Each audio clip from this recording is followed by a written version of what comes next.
Hi, everybody. I'm Dennis Prager, and this is known as the Dennis Prager Show.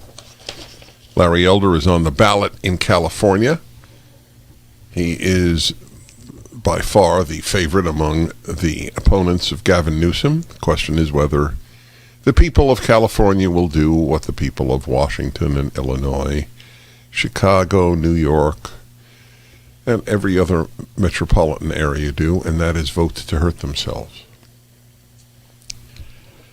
I've never quite seen something like this, where people vote those who hurt them.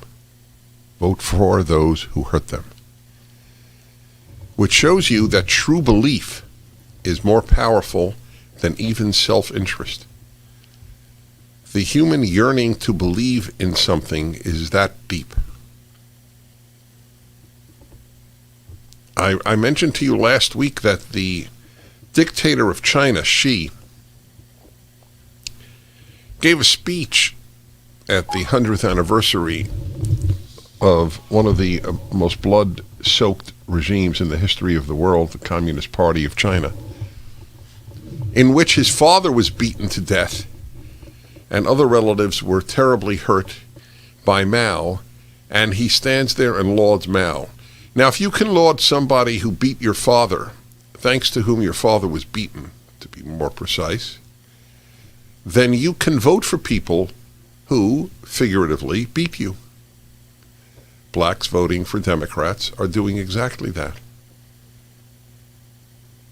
People who live in safe places say defund the police. Now the mayor of Portland, an a-hole if there ever was one, has come out in favor of more police. The beauty of being on the left is something I wrote about a quarter of a century ago. I believe it's on the internet. Being on the left means never having to say you're sorry. It's one of the great benefits of being on the left. I have on the line Ronald Pestrito, professor of politics at Hillsdale College. And I'm glad to bring to your attention an important new book, America Transformed: The Rise and Legacy of American Progressivism. Do you want to understand what the origins of America's left are? This is a book to do so. Professor Pestrito, welcome to the Dennis Prager Show. Hi, Dennis. Thanks for having me on. Yes, indeed. People don't know, and it's understandable. They think, to the extent that they think that it started in the 60s. That's incorrect. Is that right? Well, that's right. The 60s are a reflection of what came before in earlier waves of liberalism. But, you know, one of the reasons I wrote the book is because people now in our times have become so troubled, many of them, by what they see and don't know that there's a much longer history to this. That's right. When would you say it began? So I try to trace it in the book back to the latter part of the 1900s, and really, Dennis, to the really big changes that happened in American higher education at that time. And that's because the progressive movement and a lot of the ideas that we get filtering in, really changing the country in 20th and now 21st century, really were the result of very different political principles that were imported into the country in the second part of the 1900s after the Civil War. And that started in universities, and then it influenced later, around the turn of the 20th century, the major political movement of progressivism and the more famous national figures that people may have heard of, people like Theodore Roosevelt and Woodrow Wilson. Right. So I have told people for many years that my dating, which is exactly yours, is again to the end of the 19th century, 1800s, largely because, tell me if this is accurate, American universities by and large were not granting doctorates, so people went to Germany, among other places in Europe, but especially Germany, for doctorates, and the Germans had created the socialist idea. That's actually quite correct. And if you look at higher education in America, say at the end of the Civil War, it doesn't look anything like what it became, say, 50 years later, because we didn't have these specialized degrees. You had small colleges, most of them were religious in their orientation, but the trendy thing to do, and, we so often fall victim to wanting to be elite, wanting to do the trendy things. You had a lot of good schools with orthodox boards, trustees. They wanted to do the trendy thing and get some of these European PhDs onto their faculties. And so you had a really a transformation. And that's where ideas percolated, at the top of our politics and kind of filtered down into our thinking, into our language over the decades and generations. I think actually you are putting your finger on the right spot there.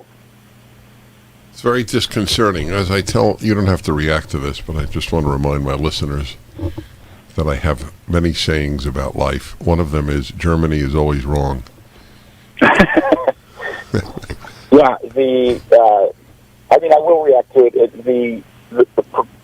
I think one, to sort of underscore that in the context of our conversation, we're talking in modern liberalism about a move away from America's original constitutional principles, that government is limited, it's there to secure God-given natural rights that we have before government doesn't give them to us, it just is supposed to be there to protect them for us.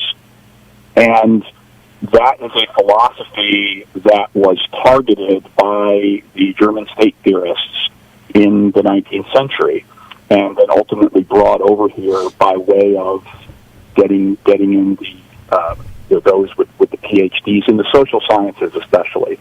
And that was what they tried to do with the social sciences, was to give themselves or clothe themselves with the mantle of expertise that the natural sciences had, and to sort of put them to be able to claim a certain amount of authority thereby. Right. It's an objective truth that government should be big. It's not an opinion.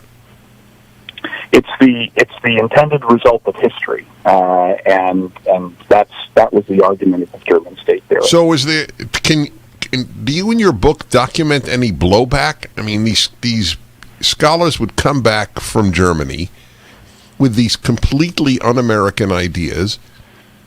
Did nobody at their colleges say, hello, this is not American? There was some resistance, but remarkably little, and you can find plenty of opposition to the policies that the progressives proposed and to their institutional reforms and proposals. But what you find in those debates, especially even among people whom you might consider conservatives, for lack of a better way of putting it at the time, people like Taft or Coolidge or others, that even in pushing back against the policies, they tended to use the language of the living constitution, of historical progress. And what it tells you was how deeply that idea, what I tell my students is, it was kind of in the air and the water at the time. And so even genuine policy debates were already sort of taking place in this new framework, this new way of talking about politics. The progressives always talked about it as a living organism. It's always on the move. You can't talk about permanent principles. Government depends on the times. And so the blowback, I mean, in a way, the blowback was not what you would expect. I guess I would put it that way. Our side never really knew how to fight. Well, they didn't know they were in a fight, honestly. Oh, that's very interesting. They didn't know. How could that be? Well, because originally the progressive movement was an intellectual movement. It was among academics. I mean, even people like Woodrow Wilson and Theodore Roosevelt, before they entered national politics and became famous that way, they were academics. And so you had these very clear anti-American ideas, but they weren't put out there so much for public consumption. And by the time you got to the New Deal, where people like Franklin Roosevelt are telling us that, hey, we're going to implement the ideas of our progressive... All right, we'll continue with the New Deal when we get back. I want to remind people This important book is America Transformed: The Rise and Legacy of American Progressivism.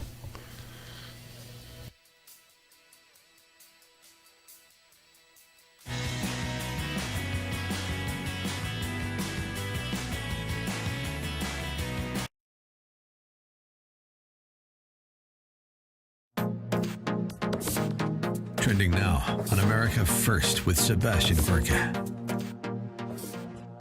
I had studied Marxist history, beginning with Marx and Engels' Communist Manifesto from 1848. And when I first studied that and saw in section 1 of the manifesto what you can recognize as what's called the oppressor versus oppressed narrative of human history, a whole bunch of stuff that was taking place in our country began to become exceptionally clear to me. And I began to piece together a lot of the what I'll call militant impulse that was manifesting in society as time went on. And there's a victimhood ideology. There's constantly an effort by some individuals who have an agenda to pit groups of people against one another as victims or oppressed groups and oppressor groups. And we've seen very clearly over the past calendar year who the oppressor group is labeled to be and who the oppressed groups are labeled to be. And right now, under the auspices of diversity and inclusion training, as well as critical race theory and other narratives of American history that have been parading about throughout the country and showing up in our education system, all of those narratives seek to divide the American people by pitting people against one another into racial groups. Yeah, it is. It's the white versus the black. It used to be class, division by class. Now it's division by race, by skin color. We've only begun to scratch the surface. We're going to go deep dive on what's happening inside the U.S. military and why this man took the courageous step of writing the book Irresistible Revolution. Lieutenant Colonel Matthew Lohmeyer. Keep up with what's trending. Subscribe today at rumble.com. Streaming on Salem Now.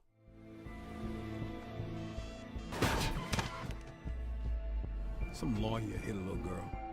The community is left in shock as former cancer patient Sharon Blackwell was struck by an oncoming vehicle. Take this into evidence, sir. I need to call my wife. You've been accused of texting while driving. If we don't make an example out of this guy, the public will crucify us. Before you take your daughter off life support, give God room to be God. You're not guaranteed another day, but you have today.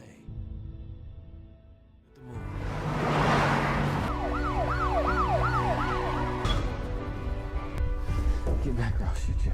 Only one's left inside for the pastor and his 2 daughters. If you run, I'll shoot your family. Nobody cares whether I live or die. It's bad. I'm not going to stand around and be a part of it anymore. 3. Give me the gun. Stream on your phone, tablet, or TV. Look for Salem Now in the App Store or go to salemnow.com. Trending now on The Mike Gallagher Show. Las Vegas, I mean, it is open for business. It is wide open. It's unreal how different things are in a place like Las Vegas. I mean, somebody look up, Derek, see how many seats the O show at the Bellagio holds. How many seats are in that theater? The show is called O at the Bellagio. See how many seats it holds. It was packed. I mean, there's no social distancing going on in Las Vegas. There just isn't. Now, does that disturb you?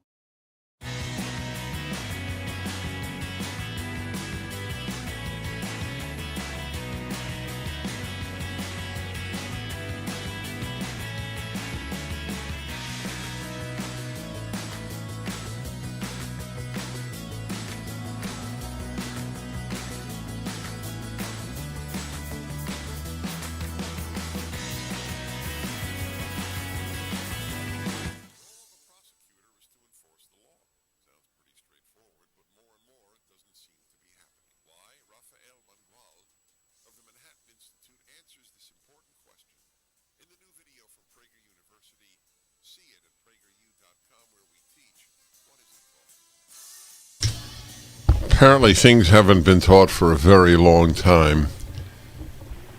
This is not new. It's an important book up at DennisPrager.com. America Transformed: The Rise and Legacy of American Progressivism. Professor of Politics, to Hillsdale College's credit, I note. Apparently it is not called political science. Ronald Pestrito is the professor that I am speaking to, whom I am speaking to. Is that correct? They don't call it political science at your college?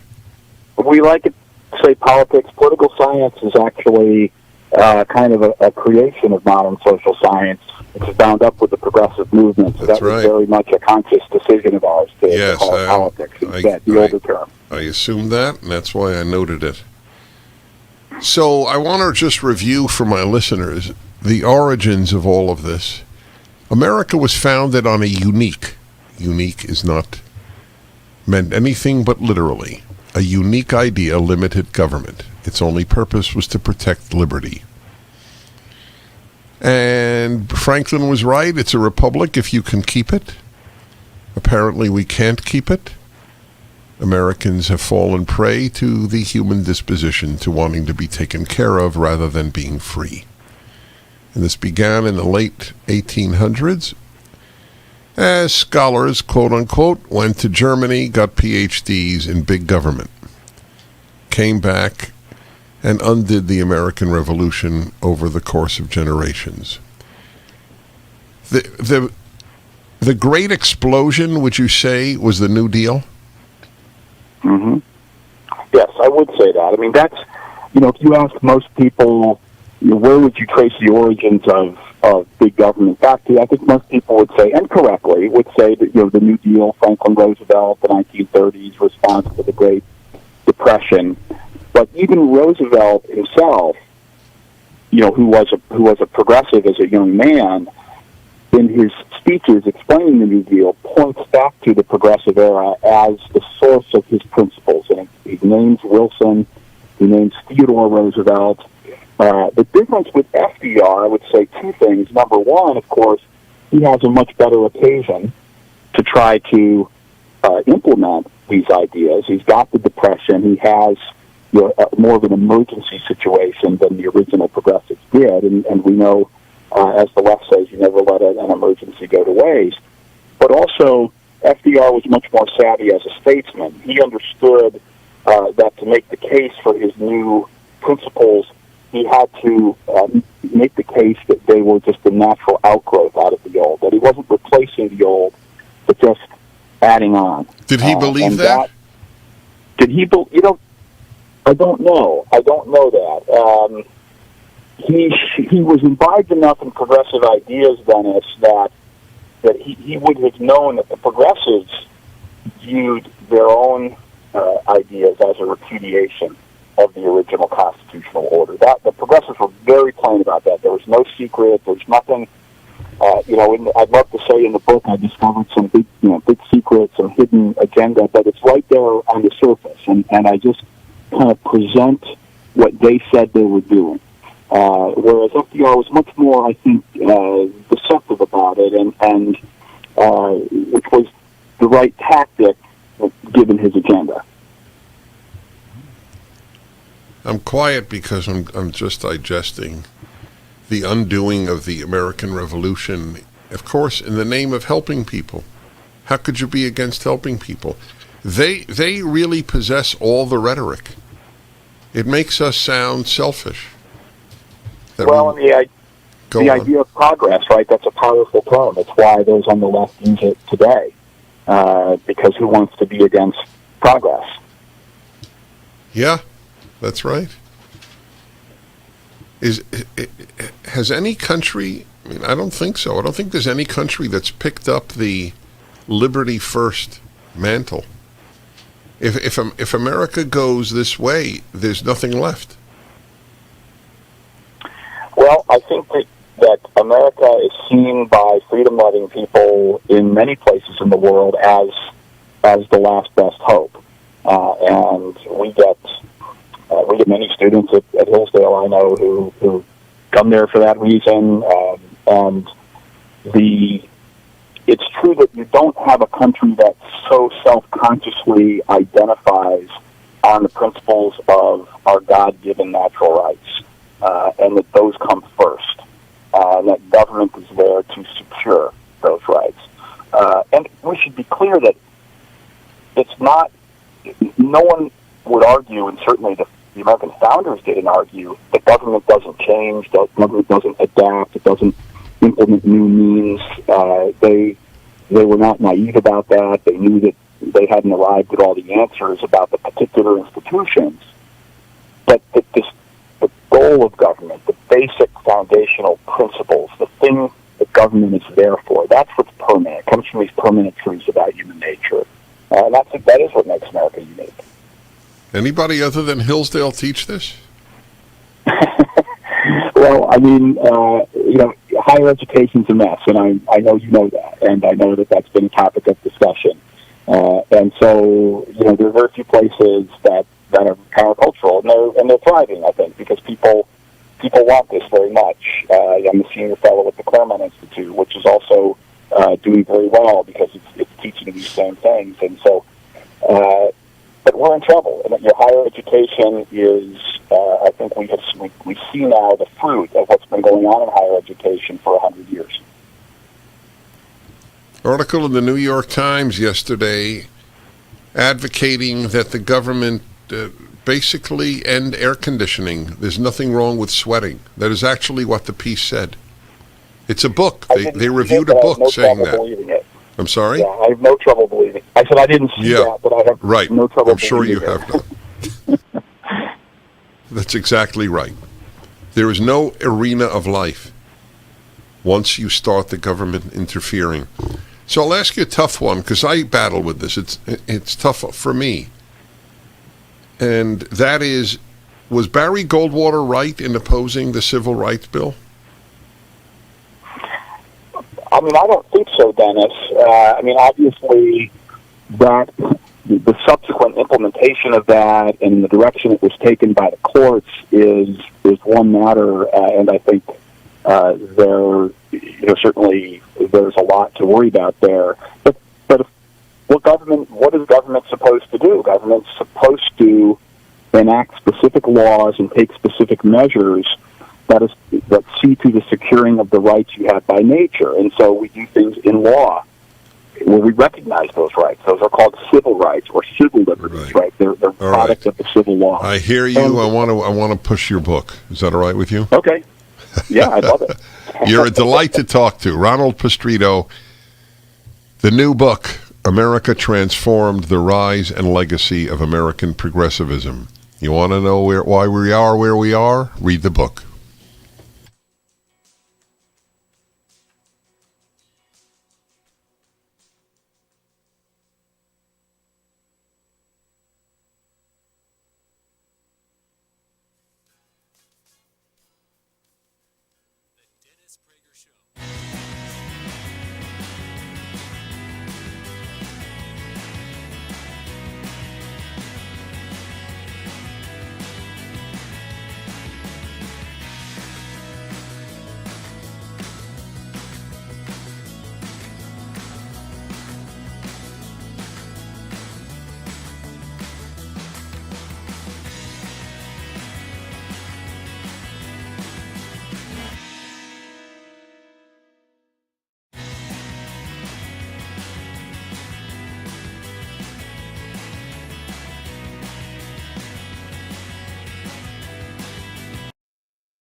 Trending now on the Eric Metaxas Show.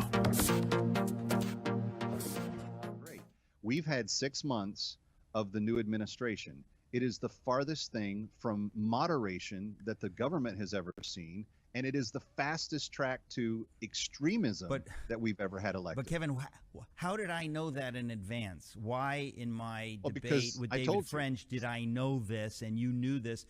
There was no question in my mind. So the fact that this has now happened, part of me wants to say, ha ha, but it's just too sad to say ha ha. This is something that I warned against and you warned against and others warned against because we knew that the consequences are devastating. Keep up with what's trending. Subscribe today at rumble.com. Streaming on Salem Now. There's about 57 Muslim states in the world. There's one Jewish state. The massive ingathering of Jews in the last 150 years back to the land is absolutely unprecedented. They say that there's no greater sign of redemption coming than the Jewish people returning to the hills of Judea. As a Christian, I've always supported Israel's claim to the Holy Land. To me, the Palestinians were just getting in the way of God's plan. 300,000 Palestinians are unemployed.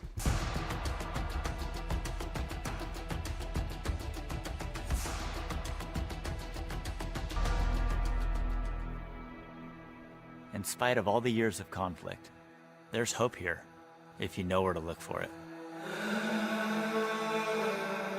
Stream on your phone, tablet, or TV. Look for Salem Now in the App Store or go to salemnow.com. Trending now on The Hugh Hewitt Show.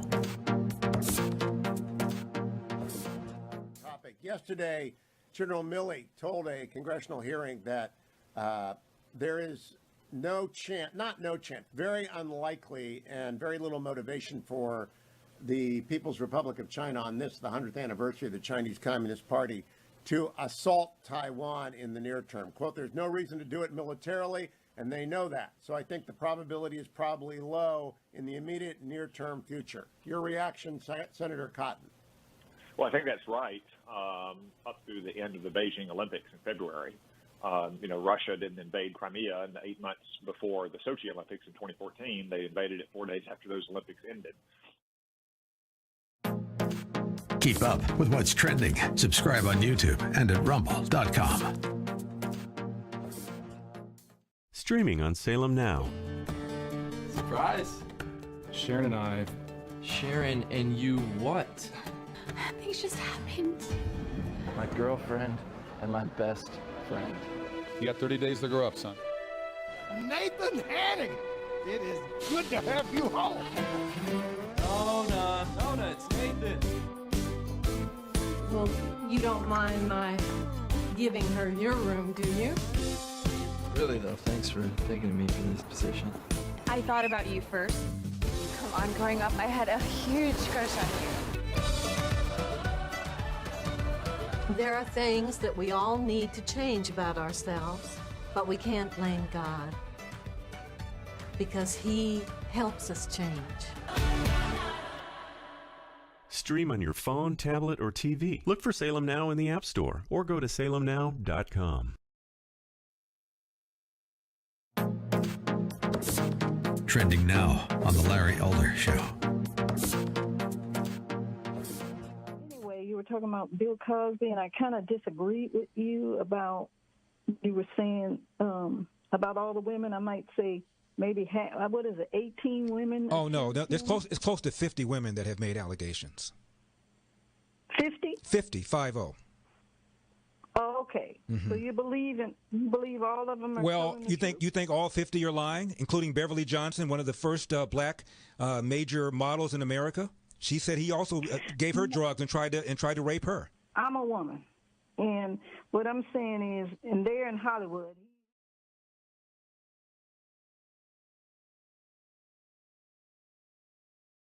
But so what? Almost everything the left does is unprecedented. Like the New Deal, like the war on poverty, the expansion of government to levels that in the nightmares of the founders of this country did not appear. In their nightmares. How many people, how many young people, now old people, were taught that the unique values of the United States were predicated on limited government to maximize individual freedom, and that this runs against human nature, which wants to be taken care of and will sacrifice freedom in a nanosecond. New York Times actually has a piece favorably reviewing an idiotic book against air conditioning. Do you understand that global warming is just an excuse for government power and transformation of society? That's what it is. It doesn't mean it isn't getting warmer. The Earth, I think it is getting warmer. But it's not a calamity. There would be no population boost as there has been. Arizona is a product of the air conditioner. The whole movement of the country to the southwest is a product of the air conditioner. And there is actually a review of a book against air conditioning. Put you on trains, get you out of your car, get you out of your air-conditioned home into a non-air-conditioned apartment. These people are sick. They're bad and sick. Do you understand? They want to ruin your life in the name of idiocy. It's like the riots of last year were in the name, ultimately, of something that barely exists. Police racism leading to the death of unarmed blacks. It barely exists, do you understand? Under 20 unarmed blacks a year. Fewer than unarmed whites. And almost none of them the product of racism, including George Floyd. The whole riots were built on lies, the whole thing, because the media lies and people believe them. This is what we're at. Gone from limited government to the government controlling your thermostat, telling you what you can drive. They advocate in the New York Times that you not fly, maybe once a year, and only a few hundred miles. Yeah. And of course you shouldn't eat meat, because cows produce carbon dioxide. So you should have fake meat, a spectacularly unhealthy creation. Fake meat, no air conditioning, apartments, not houses. You don't need all the square footage you have now. These people are empty, and they fill their lives with fake causes to control your life. Those who have no lives wish to control others' lives. That's the way it works. That's what the left is about. That is what it is all about. It is a completely destructive force. And people don't care. They don't care. That's sad. That's why you got to fight. Liberty on earth is at stake in the battle against the American left. On earth, not just in the United States. I'd like to tell you about a product that I asked to advertise on my show. They agreed. They're doing great because it's a great product. I have, for much of my life, tingling, in my case, in my feet, numbness, tingling. After many years of looking into it, I got inserts that worked. Then I read on the internet about Nerve Renew. After 8 to 10 months, I threw away the inserts. I am currently not wearing them. You should try it 2 weeks for free if you have this tingling in your hands or feet. 2 weeks for free and a 1-year money-back guarantee. Try Nerve Renew, TRY nerverenew.com.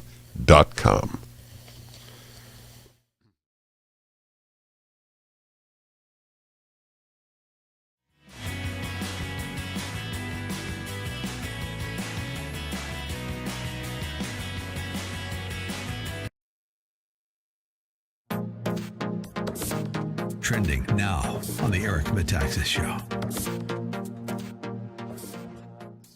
Two things are happening. One is that parents across the board are starting to speak up and not take this anymore. You've seen in Loudoun, Virginia, on the critical race theory issue just the last couple of weeks, school board meetings where parents have lined up by the hundreds. They are unloading on these school boards. I've seen people activate in ways that I didn't see them in the prosperous years of President Trump. People are mad. This is not the way life goes. And to your point about girls that are competing with all of their might and they're falling short, they're not just giving up on the dream of winning that race. They're losing college scholarship opportunities. 2 years ago in Connecticut, in the high school girls track division, 15 state all-time records were shattered by two boys that ran as girls in that division. But the leaders of the state let this happen, Kevin. Can you imagine adult grown men and women elected to these positions, intelligent professional people, let this happen? Those people should be hung out to dry. Those people should have people go to their homes and say, demand that either you change this or you need to resign. What is the key between those local officials and the Biden administration? I mean, Biden came into office and said, we're gonna not just protect transgenders' ability to compete in women's divisions, we're gonna expand it. And he's tried to force down executive orders on the public schools across the country to adopt it. They haven't all gone with it, and some states are fighting it pretty aggressively. Florida and Texas have told him to go pound sand. That's what should be happening. Keep up with what's trending. Subscribe today at rumble.com. Trending now on the Charlie Kirk Show.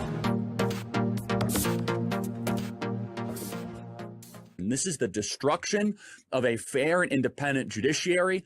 And this is using ultimate power to try to destroy political opponents.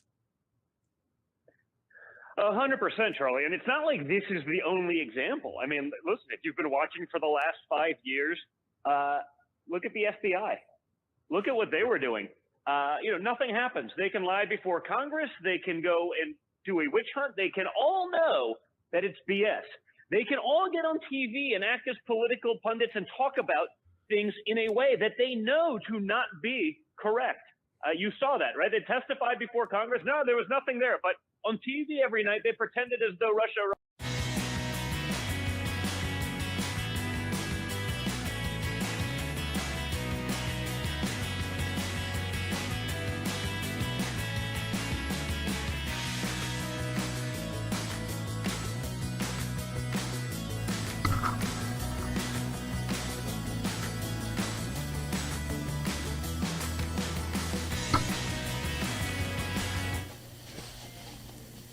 Hi, everybody. Yes, indeed. Here it is, the July 20th edition of the New York Times Book Review.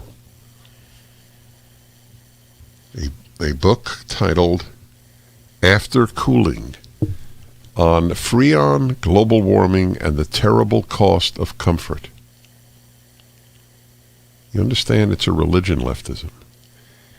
And they're fanatics. These people are as fanatical as the most fanatical Muslim, most fanatical Christian, presumably most fanatical Jew, though there are too few of them to produce many fanatics.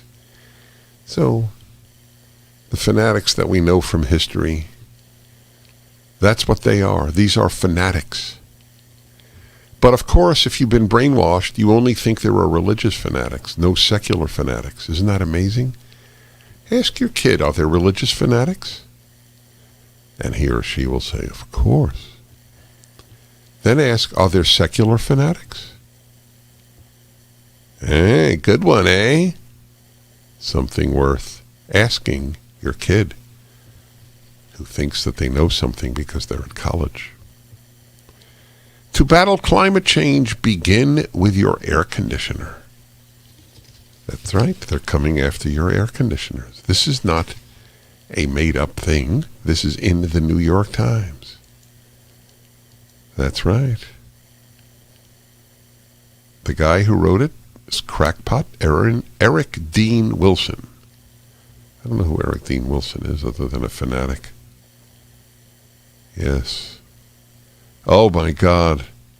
The quotes from his book. Listen to this. I needed to become more intimate with climate violence. The use of the word violence has also been raped. They rape language on the left. Like the word rape. They raped the word rape. They have raped the word violence. Now, speech is now violence. Even speech that does not call for violence is violence. If they don't agree with it, it's speech violence. And now, climate change is climate violence. Wow. He describes how the history of cooling personal and professional spaces is entwined with the history of racism. God, I never thought of that. These guys are geniuses. Yes, indeed. Air conditioning is a racist invention. Your kids are learning this at college, do you understand? And yet you willingly pay a fortune of money to have them learn dangerous drivel. If it was just drivel, it wouldn't matter to me. Now you know why I came up with the idea. With regard to college, better intoxicated than indoctrinated.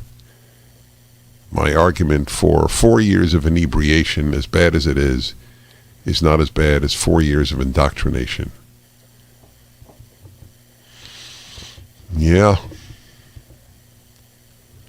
I don't understand this. Before mechanical coolers were invented, enslaved children living in intemperate climes were forced to fan their oppressors for long hours. So what does that mean? Why is air conditioning racist? One life was comforted at the expense of another, Wilson writes, with powerful simplicity.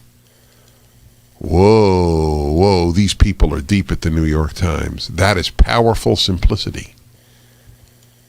Today, the global socio-economic gap between those who can effectively cool their surroundings and those who cannot is widening rapidly, in part because we're depriving Africans of the ability to use fossil fuel. Wow. This is it's a very positive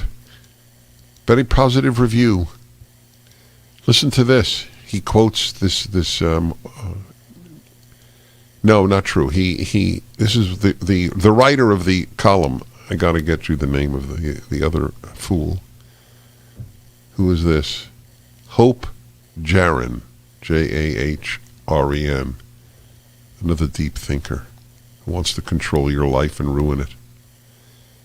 After Cooling, it's the name of the book, has its greatest impact when it asks us to think deeply about the reasons humans wish to change the temperature of their surroundings. You hear that? I want you to think deeply about why you want to change the temperature of your surroundings. In my opinion, it does not necessitate deep thought. We want to change the temperature because it's much more comfortable to heat one's room when it's cold and to cool one's room when it's hot. That, my friends, is not deep thought. So this does not necessitate deep thought. But according to Hope Jahren and the author of the book, it does. Listen to this. At one time, occasional sweating was simply accepted as a way of life, Wilson postulates. But now we regard comfort as a prerequisite for work and play. Deep, eh? At one time, we accepted sweating as a way of life. Of course we did. We accepted malaria as a way of life.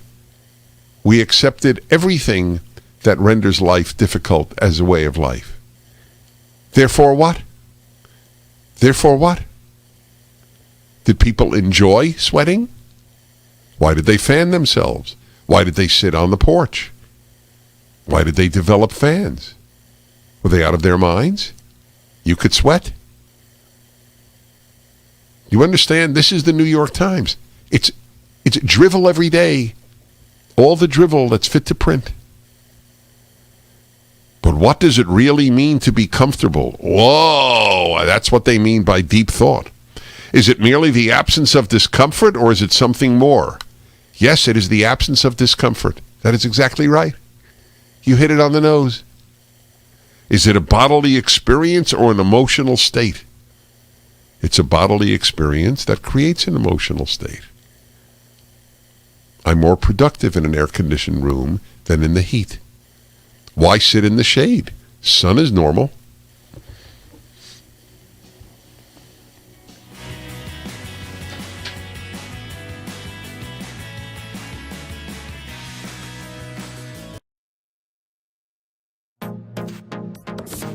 Trending now on the Eric Metaxas Show.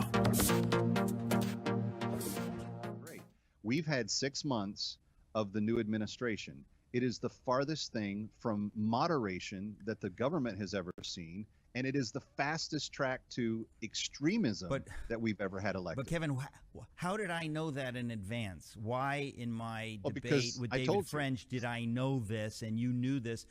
There was no question in my mind. So the fact that this has now happened, you know, part of me wants to say, ha ha, but it's just too sad to say ha ha. This is something that I warned against and you warned against and others warned against because we knew that the consequences are devastating.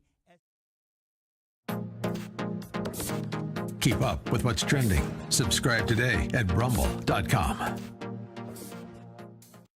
Streaming on Salem Now. There's about 57 Muslim states in the world. There's one Jewish state. The massive ingathering of Jews in the last 150 years back to the land is absolutely unprecedented.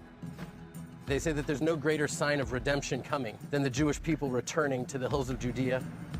As a Christian, I've always supported Israel's claim to the Holy Land. To me, the Palestinians were just getting in the way of God's plan. 300,000 Palestinians are unemployed.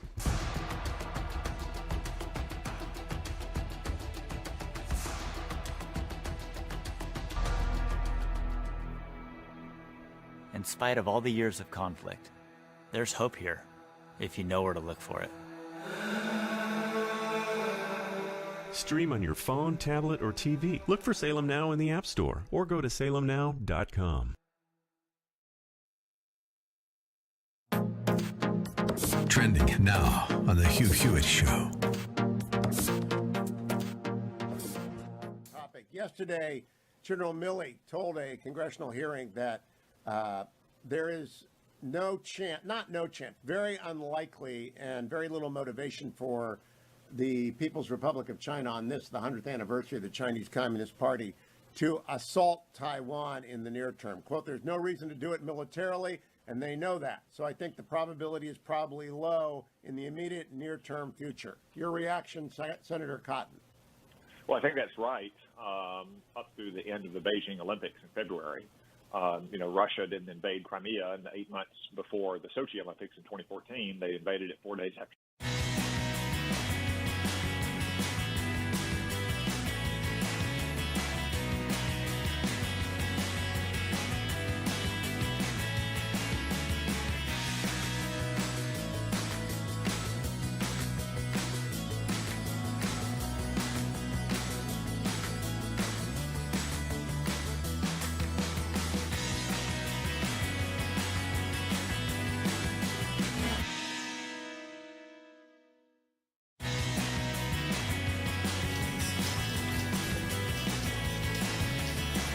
Hey.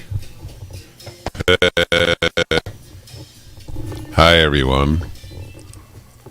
So the New York Times has come out against air conditioning. What's bad with sweating? People have done it for centuries. This is what goes for deep thought on the left. I read it to you. There's no part of your life the left does not wish to control. None. Zero.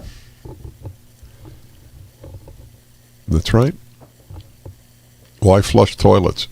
People have lived with urine in their vicinity for all of history. Right? Yep. Jason in Oakdale, Minnesota. Hello. Come in, Jason. Hello? Yep. Hi, Dennis. Big fan of the show. Hey, have they shut the air conditioner off at the New York Times building? That's the simple question. You're a good man, Jason. Hey, that's such an obvious point. Why didn't I think of it? Yeah. But I want you to know they would. See, they won't start, but they would in fact be for legislation that would instruct places in the summer to be at, let's say, 76 degrees. And they would live with that. Just like in the Middle Ages, it was common to wear hair shirts or sleep on sharp things. You prove your religiosity, and leftism is a secular religion, and it is as fanatic as any God-centered religion in the history of the world, pagan or monotheistic. And they are willing, I believe, in the final analysis, to suffer as martyrs for the cause, to show their own deep religiosity.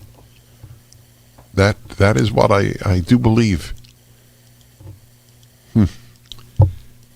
Mike in California has the same question. How many people writing those articles sold their big homes or living with no AC? That's what they want. Save the planet. That's it. As if the planet is at stake because of air conditioning. As if the planet is at stake, period, because of climate change. Climate violence, correct. The new term. But half this country will continue to vote Democrat. Part of the reason is they don't pay attention. We'll be back.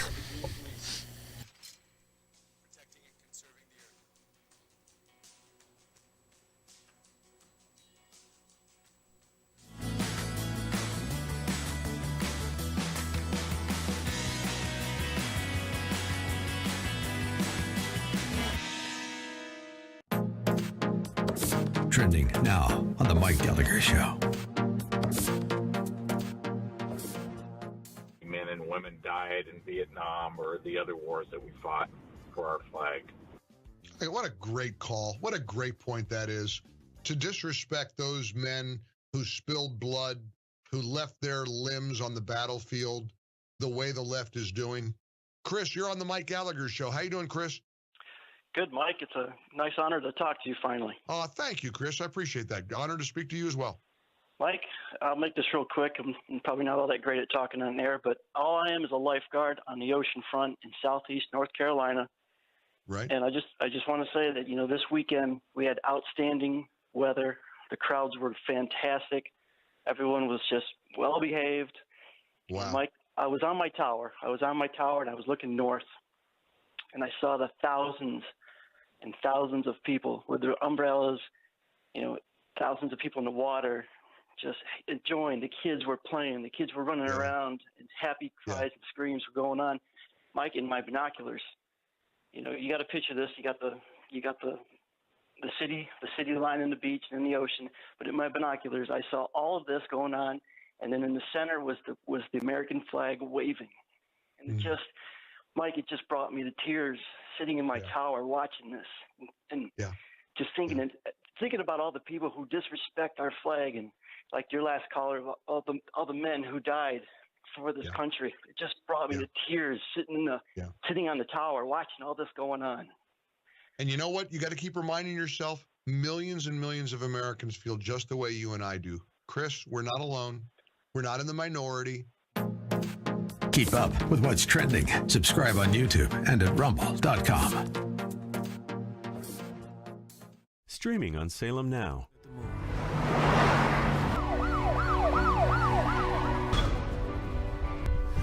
Get back or I'll shoot you. Only one's left inside. Well, the pastor and his two daughters. If you run, I'll shoot your family. Nobody cares whether I live or die. It's bad. I'm not going to stand around and be a part of it anymore. Give me the gun.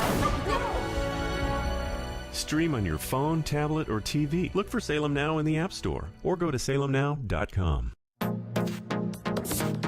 Trending now on America First with Sebastian Gorka. I had studied Marxist history, beginning with Marx and Engels' Communist Manifesto from 1848. And when I first studied that and saw in section 1 of the manifesto what you can recognize as what's called the oppressor versus oppressed narrative of human history, a whole bunch of stuff that was taking place in our country began to become exceptionally clear to me. And I began to piece together a lot of the what I'll call militant impulse that was manifesting in society as time went on. And there's a victimhood ideology. There's constantly an effort by some individuals who have an agenda to pit groups of people against one another as victims or oppressed groups and oppressor groups. And we've seen very clearly over the past calendar year who the oppressor group is labeled to be and who the oppressed groups are labeled to be. And right now, under the auspices of diversity and inclusion training, as well as critical race theory and other narratives of American history that have been parading about throughout the country and showing up in our education system, all of those narratives seek to divide the American people by pitting people against one another into racial groups. Yeah, it's the white versus the black. It used to be class, division by class. Now it's division by race, by skin color. We've only begun to scratch the surface. We're going to go deep dive on what's happening inside the U.S. military and why this man took the courageous step of writing the book Irresistible Revolution. Lieutenant Colonel Matthew Lohmeyer. Keep up with what's trending. Subscribe today at rumble.com. Streaming on Salem Now.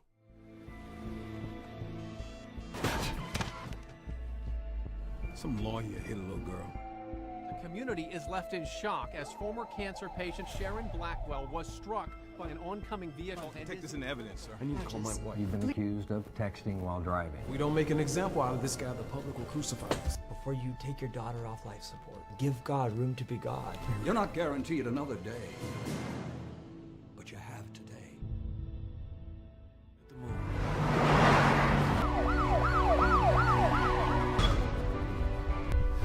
Get back or I'll shoot you. The one's left inside for the pastor and his 2 daughters.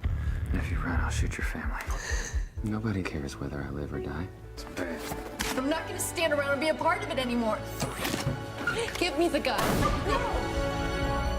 Stream on your phone, tablet, or TV. Look for Salem Now in the App Store or go to salemnow.com. Trending now on The Mike Gallagher Show. Las Vegas, I mean, it is open for business. It is wide open. It's unreal how different things are in a place like Las Vegas. I mean, somebody look up, Derek, see how many seats the O show at the Bellagio holds. How many seats are in that theater? The show is called O at the Bellagio. See how many seats it holds. It was packed. I mean, there's no social distancing going on in Las Vegas. There just isn't. Now, does that disturb you? Or does that make you happy? Does it bother you to know that there are communities that, like Las Vegas, that have a theater that I sat in and was in amazement at the Las Vegas production of O at the Bellagio with 1,800 seats, and it was packed. It was sold out. There weren't seats between other seats. There weren't empty seats blocked out with stupid X marks. And incidentally, on the topic of Las Vegas,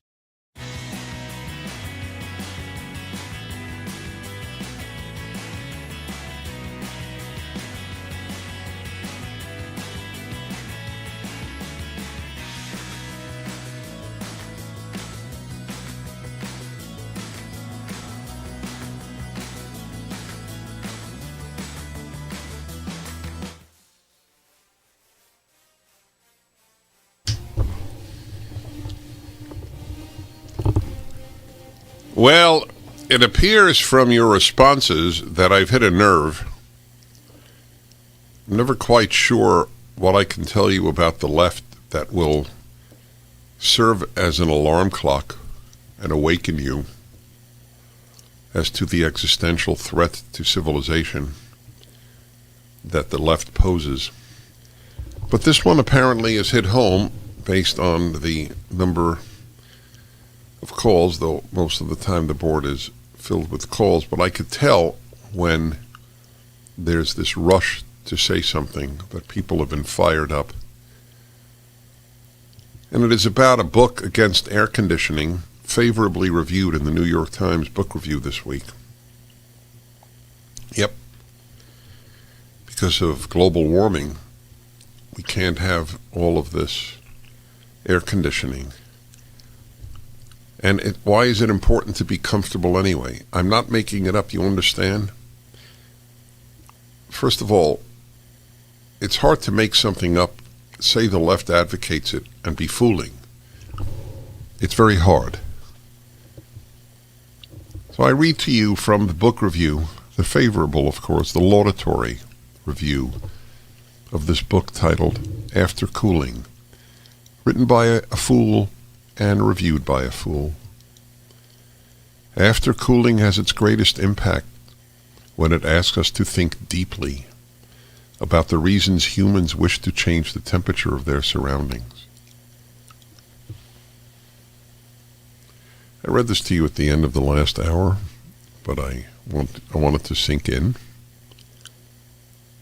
I don't think it necessitates deep thought to speak about, to think about, to clarify the question why humans wish to change the temperature of their surroundings. Because the body is comfortable at certain temperatures. That is all the depth of thought one needs. So here is why it necessitates deep thought. At one time, occasional sweating was simply accepted as a way of life, Wilson postulates. But now we regard comfort as a prerequisite for work and play. That's right, we do.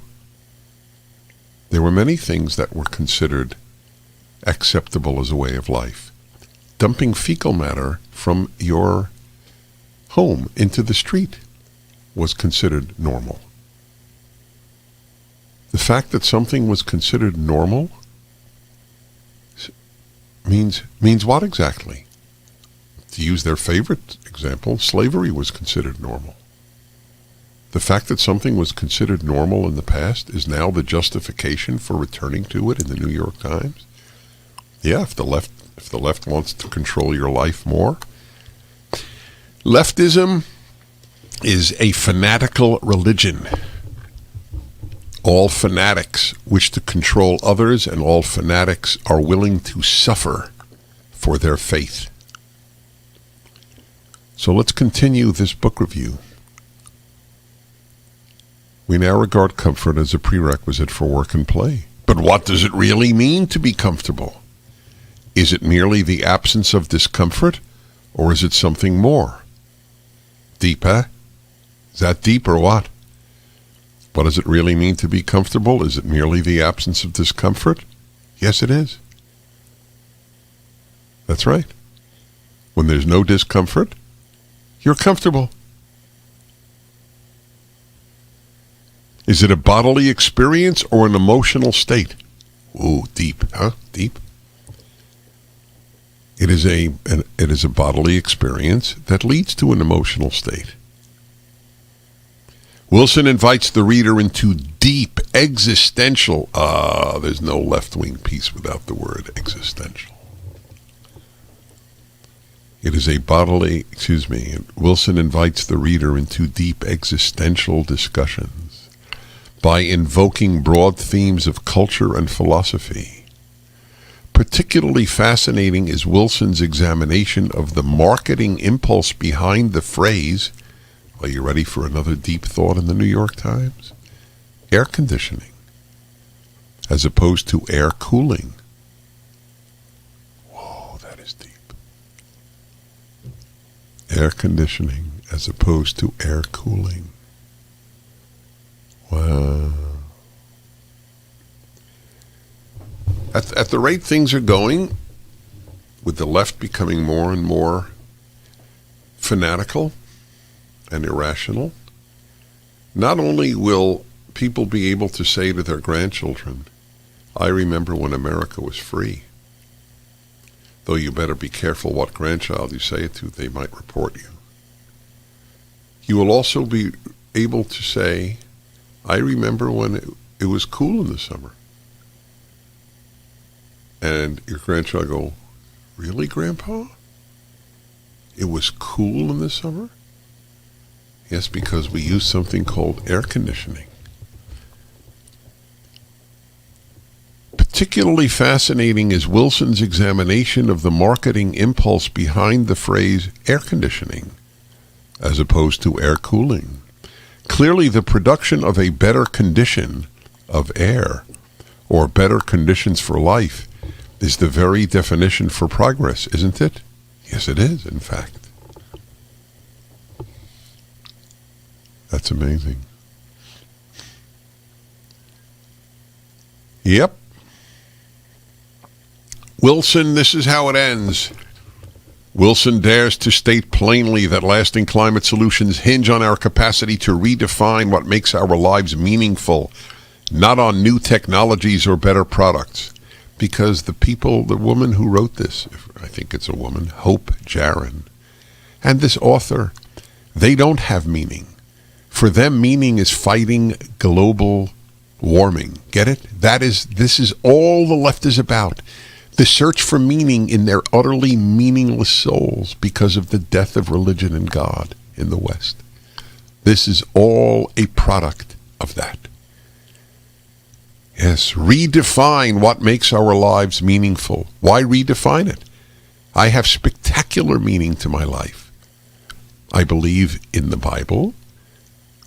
I believe in God. I believe in my religion.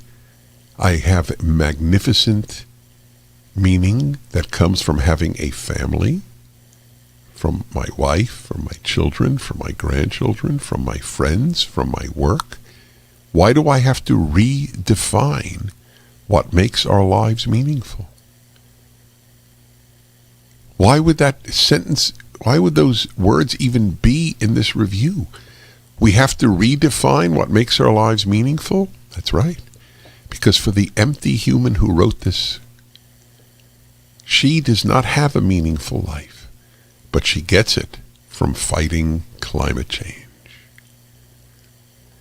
And let me tell you, folks, when something gives your life meaning, you really don't let it go, because people can live without a lot, but they can't live without meaning. The first baby step may be as simple as experimenting with an air conditioner on a hot July day, setting the room a few degrees higher than usual, and asking at bedtime whether we even noticed.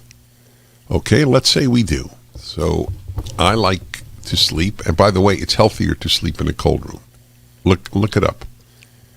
It is simply less healthy to sleep in a hot room.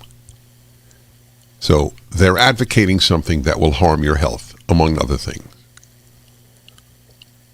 But I can tell you that knowing this from hotel rooms that have phony thermostats and don't go to the temperature that they actually list, that there is a big difference in sleeping in a 73-degree room than a 69-degree room. And would I notice? Yes, I do notice. That's the reason I'm mentioning this.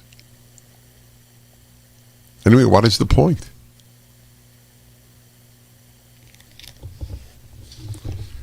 This is After Cooling by Eric Dean Wilson. 465 pages of such profundity.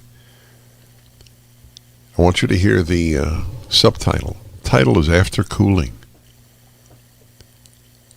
They'll have a new BC and AC in the future.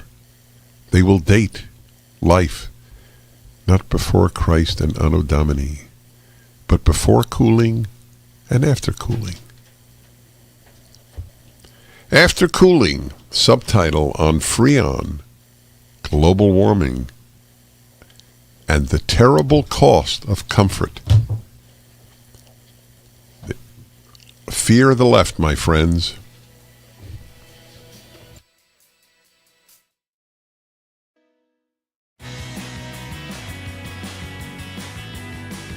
Streaming on Salem Now.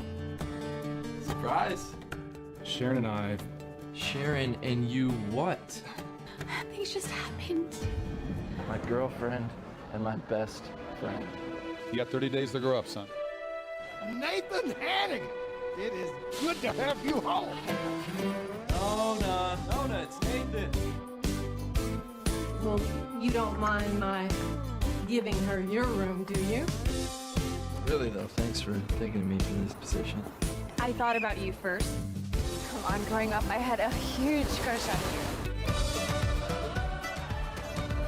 you. There are things that we all need to change about ourselves, but we can't blame God because He helps us change. Stream on your phone, tablet, or TV. Look for Salem Now in the App Store or go to salemnow.com. Trending now on The Larry Elder Show. Anyway, you were talking about Bill Cosby, and I kind of disagreed with you about, you were saying about all the women. I might say maybe, what is it, 18 women? Oh, no, it's close to 50 women that have made allegations. 50? 50, 50. Oh, okay. Mm-hmm. So you believe all of them are Well, telling the truth? you think all 50 are lying, including Beverly Johnson, one of the first black major models in America? She said he also gave her drugs and tried to rape her. I'm a woman, and what I'm saying is, and they're in Hollywood. He's a high-profile man, Mm-hmm. and they wanted to be alone with him. They might not have wanted his advances, but it's kind of Lynn, please. There's no doubt that because he was famous and rich, he attracted women. The question is, did he drug them and have sex with them? And that's known as rape. And the question is, let me answer that. That's what I'm saying. If they drank anything that he had, they willingly drank it. Okay. Now, Lynn, hold on a second. The reason Bill Cosby got released is because the prior prosecutor apparently entered into some sort of deal with him and said, you're not going to be criminally prosecuted if you testify honestly in the civil trial. And in the civil trial, years ago, he testified and admitted that he gave that particular woman a drug in order to have sex with her. He admitted it under oath. One woman. Okay, one woman. Yes, but not. How many does it take?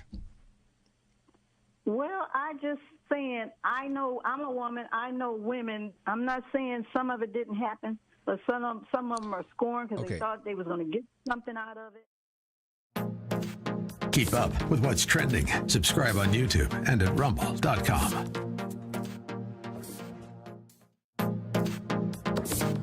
Trending now on America First with Sebastian Gorka.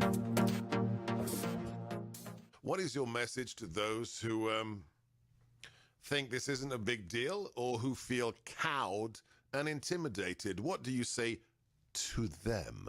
Anytime you say something like what I'm about to say, I'm sure it can be abused and misused, so I'll be very careful in how I say it. I've never read Hitler's Mein Kampf, but I've picked it up recently in the past week because I'm interested in learning everything I can about history. After spending just a day with his Mein Kampf, the spirit and essence of his race hatred that shows up in that book, a set of two books, is very similar to what I'm seeing show up in How to Be an Anti-Racist. Keep up with what's trending. Subscribe today at rumble.com. Trending.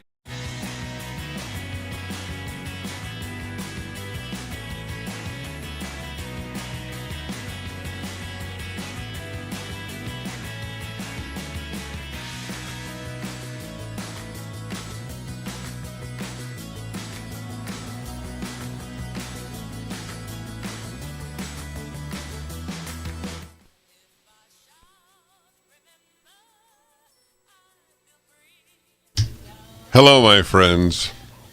Portions of the Dennis Prager Show are brought to you in part by Salem Media Group, Inspiration Cruises. Hey, folks, you should know about a terrific group, Job Creators Network, they are suing Major League Baseball for taking the All-Star game out of Atlanta and ruining the incomes of so many people for woke reasons. They do that sort of stuff. They protect small businesses.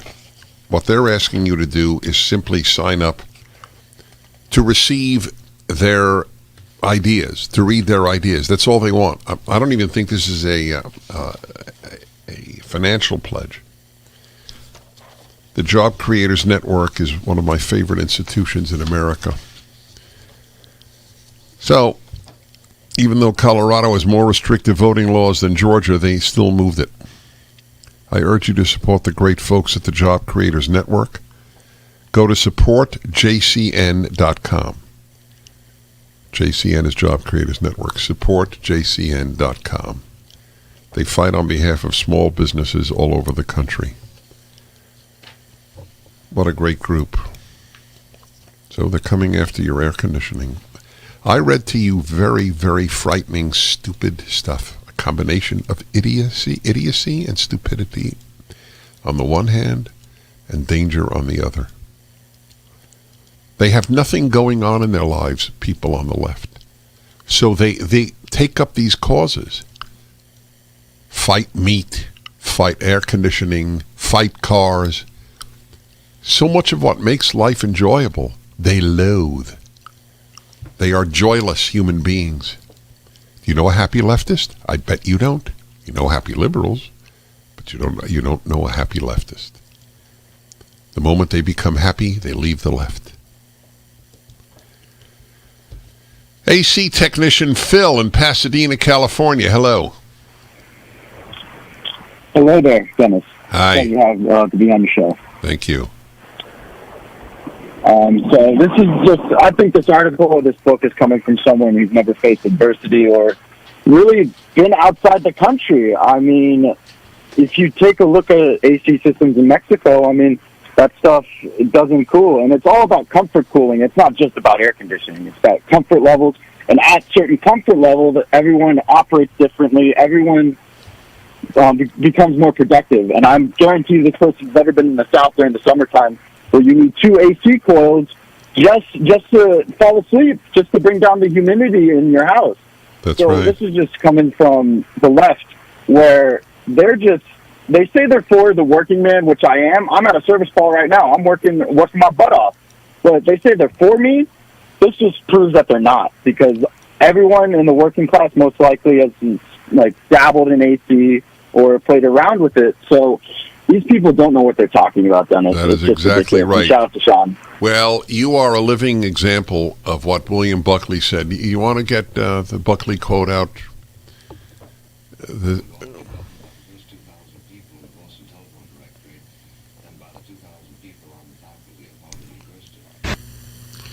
Would you not rather be governed by Phil than Gavin Newsom, those of you in California? If Larry Elder were not running for governor, I would be advocating Phil. Because the moment you use common sense, you've also left the left. I don't mean any of this as hyperbole. I don't even mean it as an attack, although it is an attack, I acknowledge. I don't mean it as such. I mean it as a fact. What starts out as preposterous very quickly becomes accepted. It's preposterous that men give birth. It is now accepted. It is preposterous that air conditioning is a bad thing. It will become accepted. Who in the media will call this book review in the New York Times or this book moronic? Who? Will one person on CNN, ABC, NBC, CBS, NPR, will one person?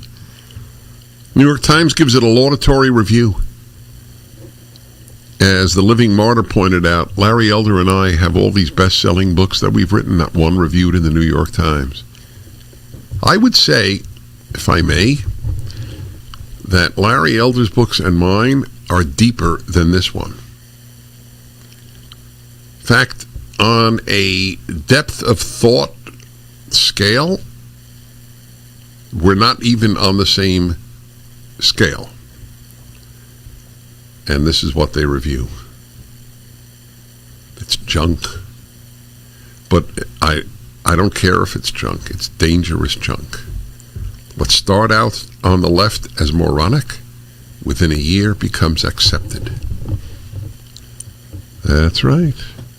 So they don't want you driving cars. I could read to you, and I will, one of the New York Times columnists who strongly advocates that we fly once in 5 years, that we give up our cars, and all in the name, just like you got deprived of your rights in the name of safety, you will get to be deprived of your rights in the name of global warming. And of course, you will be deprived of education in the name of anti-racism. All the destruction the left does is always in the name of some higher cause, usually made up. Even the cause is not real. That's what it is. Josh in Los Angeles, hello. Hi, Mr. Prager. Hi. I think you're missing the $1 million question, and I think that's what was the author's thermostat set to when he wrote the book. Good one. You folks are good. I would love to ask that and have that answered. You know what I need to do? Oh, God, I got to check something. If I can right now, let me see here. Oh, you know what? There are no comments. Oh, the New York Times doesn't have comments on book reviews. That is beyond sad. That is reason for weeping, I will say. Too bad. Would have been great to see what New York Times readers think about it. Good one, Josh. I thank you. Julian, also in Los Angeles. Hello. Hey, good morning, Dennis. It is an honor to speak with you, and thank you so much for fighting the good fight and keeping us informed. I want to get deep and down to their level. So, okay, if the occasional sweating was once an accepted part of life, it just was normal, well, getting sick, diseases, the occasional pandemic or even plague were quite normal. So, right. Can we get rid of masks and mass vaccination too? That's right. Another excellent question. Something was normal in the past, therefore we should return to it. Isn't the question of whether the normal was good? Slavery was normal. The Dennis Prager Show, live from the Relief Factor Pain-Free Studio.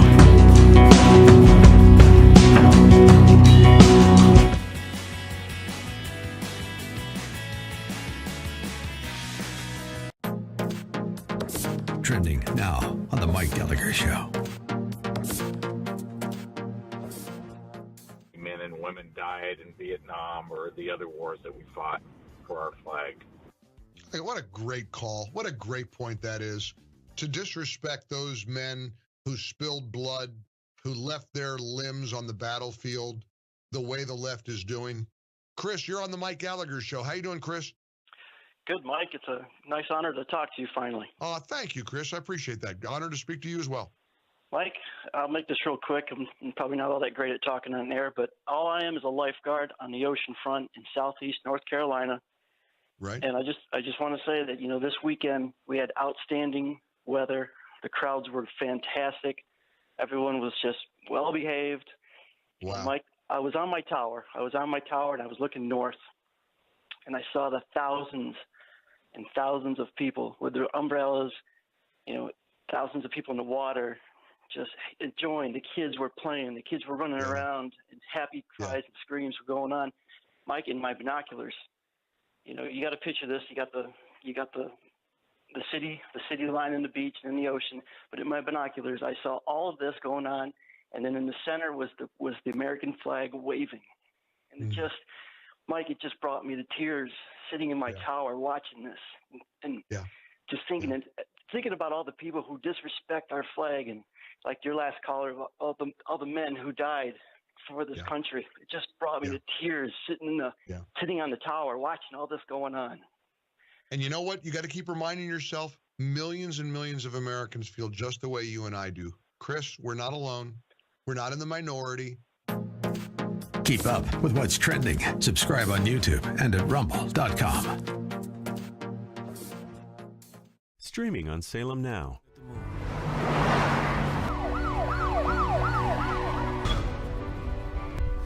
Get back or I'll shoot you. Only one's left inside for the pastor and his 2 daughters. If you run, I'll shoot your family. Nobody cares whether I live or die. It's bad. I'm not gonna stand around and be a part of it anymore. Give me the gun. Stream on your phone, tablet, or TV. Look for Salem Now in the App Store or go to salemnow.com. Trending now on America First with Sebastian Gorka. I had studied Marxist history, beginning with Marx and Engels' Communist Manifesto from 1848. And when I first studied that and saw in section 1 of the manifesto what you can recognize as what's called the oppressor versus oppressed narrative of human history, a whole bunch of stuff that was taking place in our country began to become exceptionally clear to me. And I began to piece together a lot of the what I'll call militant impulse that was manifesting in society as time went on.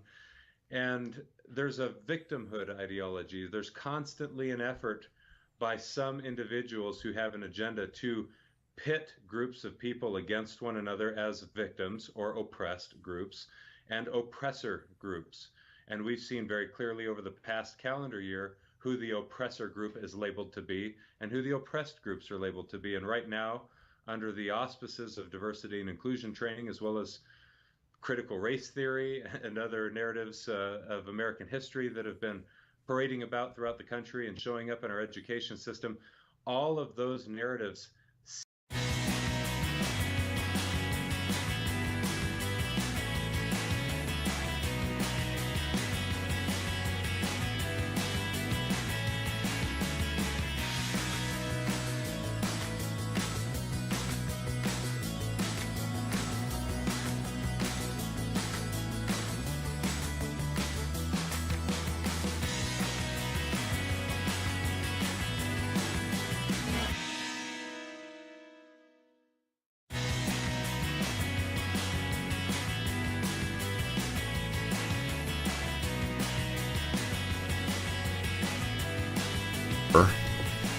if she were a senior at any community college, I would be as interested in having her on. But the fact is, she is a senior at Harvard. And why she got to me, she explained very powerfully in the early broadcasts. We're not going to review that. And it's so she so impressed me that she's going to be sitting in for me for a show this summer. You excited about that, Julie? Oh, I'm so excited. A little nervous. Hold on, we need a microphone. Your friend Sean blew it. No, he doesn't think he blew it. Go ahead. Yeah, I mean, I'm incredibly excited. I'm very honored that you trust me with your entire show. I hope I don't mess up, but I'm preparing. You certainly are. So, I had a whole series of questions, but I'll do what I've done with you on a number of occasions. What's on your mind? Well, today I want to talk about the education system, which is something that you talk a lot about, Dennis, but it's something that I can really shed a unique light on, given that I'm a student.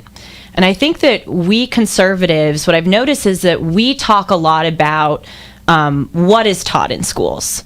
You know, the historical inaccuracies that are peddled in the classroom. Like, for example, the idea that the Democrat and Republican parties just switched in the 60s, which, by the way, I fully believe to be true until I watched the PragerU video on it. But that's just an aside. What I want to say is that we focus a lot on what is taught, but we don't really focus on how issues in historical events are positioned. And I think that the way that professors and teachers nowadays position these issues is just as harmful as teaching them inaccurately. And what I've noticed is that the way that issues are framed is such that we, the students, have no skin in the game. Like, we just get to debate and make judgment calls about certain things, and we're just above it. And so an example I thought of is last year I took a moral philosophy course. And one of the first classes we talked about utilitarianism, the moral philosophy that you can make decisions that benefit the majority even if it harms, the minority. And we're given the classic trolley car example. If you're controlling a train and it is barreling down a track, it could hit 5 people, or you could pull a lever and the train could go on another track and it would hit 1 person. And I remember sitting in that classroom and I thought to myself, what's weird about the way that this is framed? We are left unscathed. Like, we are just controlling the levers. We get to decide the fate of these people, and we're left unharmed. And again, it's this very kind of, it's very subtle. I don't even think teachers or professors realize that they're doing it. But it's this very subtle, elite, kind of arrogant sensibility that we just get to sit and decide the fate of other people. We get to decide who lives and who dies, and we're just above it all. And you see that in liberal policies. Like, I was just reading the other day about carbon credits, how liberals are pushing climate change policy that is, in many cases, very oppressive and all-consuming, but then they get to exempt themselves from it with carbon credits. That is how the seeds of that kind of idea that you can exempt yourself from the policies that you advocate for, the decisions that you make for other people, that starts with this utilitarian, just as an example, hypothetical, the way that that's framed to students. The way it should be framed, in my view, is there should be a third option. You can let the train hit the 5 people. You can pull a lever, let it hit 1 person, or you can pull a third lever and the train goes and hits the control tower that you're in. So you are killed and the other 6 people live. And what that does, Dennis, is it automatically now puts you in the situation. You have to decide if you are willing to sacrifice yourself for others. It changes the game. That was brilliant.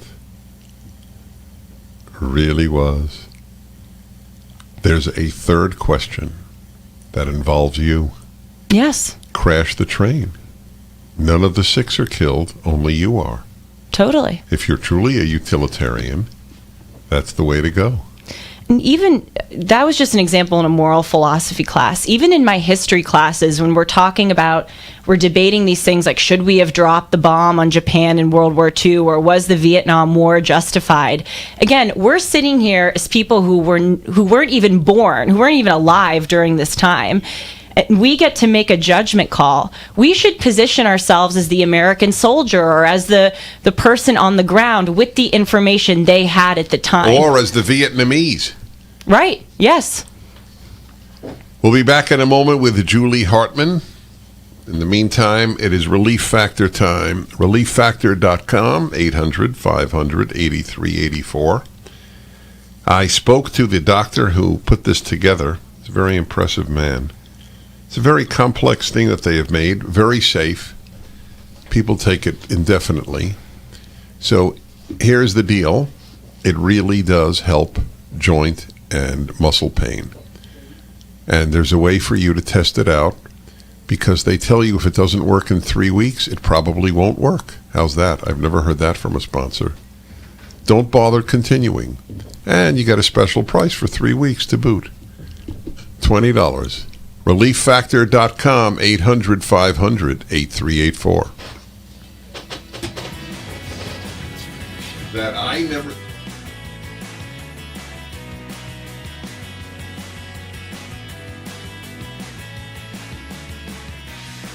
Streaming on Salem Now. Some lawyer hit a little girl. Former cancer patient Sharon Blackwell was struck by an oncoming vehicle. Take this into evidence, sir. I need to call my wife. You've been accused of texting while driving. Before you take your daughter off life support, give God room to be God. You're not guaranteed another day, but you have today. Stream on your phone, tablet, or TV. Look for Salem Now in the App Store or go to salemnow.com. Trending now on The Larry Elder Show. 1/3 of California small businesses will never reopen. 1/3. Many of the things that Gavin Newsom did had nothing whatever to do with science. You've heard me interview small business owners who said he imposed lockdowns and mandates and then loosened them and then reimposed them and then loosened them so nobody knew what the hell to do. The science suggested that schools could have remained open. We already have a situation where 75% of black kids in California cannot read at state levels of proficiency. Nearly half of all kids in California cannot read at state levels of proficiency, and yet schools were shut down for a full year.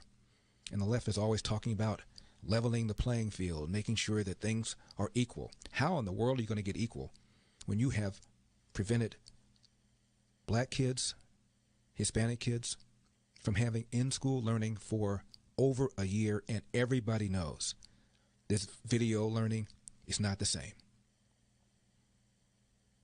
This is a state where you drive around in a city like LA, Bay Area, underneath an overpass, on the left and on the right, a whole bunch of homeless people, one after another, after another, after another, posing threats to their safety, to the safety of the non-homeless. It's non-hygienic. And then don't get me started on crime. Crime up dramatically in cities in LA. Year to year, shooting victims up 50% in LA. Keep up with what's trending. Subscribe on YouTube and at rumble.com.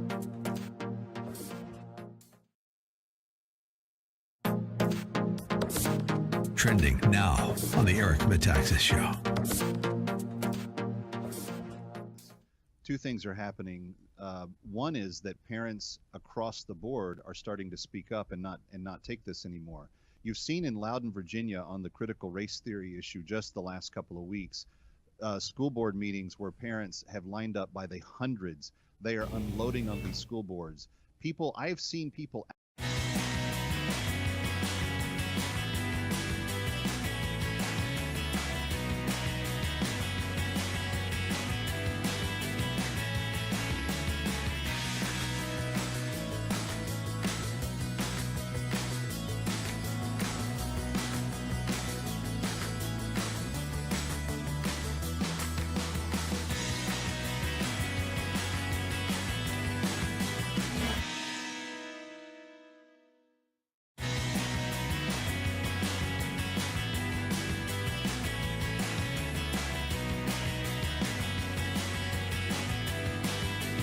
Julie Hartman,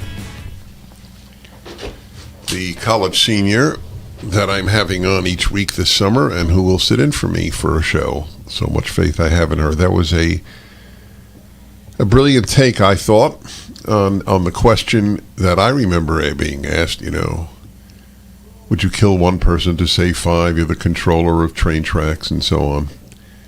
But she said, why don't you pose the question of, if you had a third option, right? You're a utilitarian, you kill one to save five. What if the one is you? Or your kid. Then all of a sudden your utilitarian outlook seems to go by the wayside. Mm-hmm. So she's talking about not only is the content of education at college poor, but so is the methodology. Continue as you will. Well, if you look at this trend that's really emerged in the past few years of people my age tearing down statues or erasing names of buildings after people who they deem as morally reprehensible, what I am talking about, this idea of framing issues in a way that students don't have any stake of it, that they can just make judgment calls, that is what endows them with the pomposity that they use to go then tear down statues, because they have this idea that they're just above everyone else. And I would want to ask my peers two questions, those who want to tear down statues. I would say, first of all, think back to the 1700s. Think back to 18th century America when slavery was so common. Do you really think you would have been the one person when, again, it was so accepted. Do you think you would have been the one person to stand up against it? You won't even go against wokeism. You're so afraid to offend people. You won't stand up to anyone right now. Do you really think you would have, in the 1700s, been the person who defied that? By the way, this is not excusing slavery. But the point is, we are not taught to put ourselves in people's shoes. We just get to decide and make judgments in hindsight. Being in 2021, there's no sense of humility or perspective that we're taught in the education system.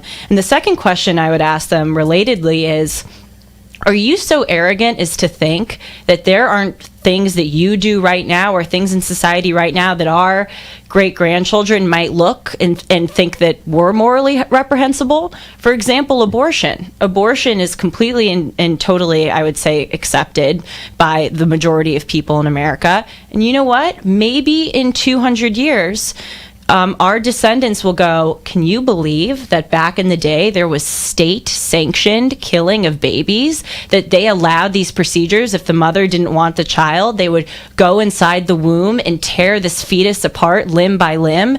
Again, it's that sense of, the word I go back to is humility. The education system, the way that we talk about the past, it is framed in a way that we are seen as morally superior. We get to criticize other people and praise ourselves, and that is what leads, again, to the words I use, the pomposity and the superciliousness that is characteristic of modern-day liberalism. That was powerful, too. The first point, you would have stood up to slavery, and you won't even stand up to the moral depredations and the conformity of our day. Mm-hmm. That's exactly right. Look, I wrote a piece. You might have seen it. I think you did, but I don't know. The Good German and the Good American, two separate columns, back to back last year. How I rethought the whole topic of the Good German this past year in America. It's so easy to, I realize, and I'm a Jew very, very involved in fighting anti-Semitism, wrote a very big book on it, and was on the Holocaust Memorial Council Board of Directors for 2 years, appointed by President Bush. But I have come to realize it's very facile to say, oh, the good German was a the guy who did nothing, didn't report Jews, didn't kill Jews, but people mock them. Yet we don't have a Gestapo, we don't have concentration camps. And look at the conformity of America in the acceptance of the suppression of civil liberties in the last year. The utter conformity of most Americans. The snitching on people in Canada, remember that story? Because a few people gathered for a party or a dinner at somebody's house. Oh, they're going to kill the neighbors by getting together. Yes, there's no humility. The point is well taken. What else is on your mind? Well, the point I was also thinking of is, kind of relating back to what I talked about last week with cheap grace, of how liberalism is just a way for you to advocate for certain policies that you'll never practice and then insulate yourselves from the consequences. I mean, this is the origins of it. And, another thing I was thinking of is, why don't we in schools, we have to write all these essays. Again, I'm a history major. We have to write all these essays critiquing certain decisions. Why don't we ever write an essay on the top 5 good things, or let's pick a policy that we agree with or that we think was good for America and write about that? It's always framed in such a negative way. It's always like we're morally superior and we get to criticize. Why don't we ever talk about the goodness of America or good decisions? Well, I know this is the line that they're giving now in defending critical race theory. Well, we have to teach the bad along with the good. So I had a question as soon as I read that. Tell me what good you teach about America. Name one thing good about America that you teach. It's just a lie. Or how about this? Because I got in talking with you. Why don't people write about every policy that they agree with? Not every. 5 policies, 3 policies. And then write, But is there a downside? Yes. But is there a downside? Mm-hmm. That'll make people think. The Dennis Prager Show, live. I got that from you. I know. I'll say that next segment. Now listen.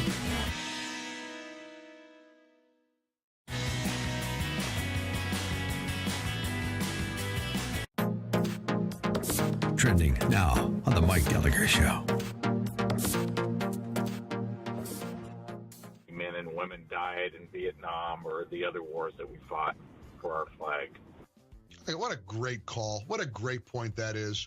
To disrespect those men who spilled blood, who left their limbs on the battlefield the way the left is doing. Chris, you're on the Mike Gallagher Show. How you doing, Chris? Good, Mike. It's a nice honor to talk to you finally. Thank you, Chris. I appreciate that. Honor to speak to you as well. Mike, I'll make this real quick. I'm probably not all that great at talking on air, but all I am is a lifeguard on the ocean front in southeast North Carolina. Right. And I just want to say that, this weekend we had outstanding weather. The crowds were fantastic. Everyone was just well behaved.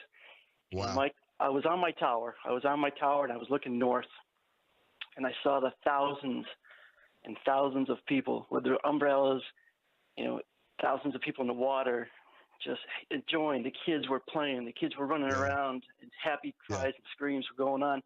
Mike, in my binoculars, you got to picture this. You got the city line and the beach and the ocean. But in my binoculars, I saw all of this going on, and then in the center was the American flag waving, and it just, Mike, it just brought me to tears sitting in my tower watching this, and just thinking about all the people who disrespect our flag, and like your last caller, all the men who died for this country. It just brought me to tears sitting on the tower watching all this going on. And you know what? You got to keep reminding yourself, millions and millions of Americans feel just the way you and I do. Chris, we're not alone. We're not in the minority. Keep up with what's trending. Subscribe on YouTube and at rumble.com. Streaming on Salem Now.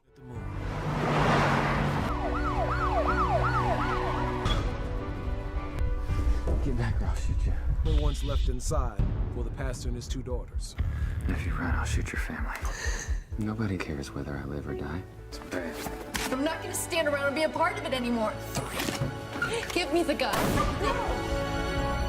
Stream on your phone, tablet, or TV. Look for Salem Now in the App Store or go to salemnow.com.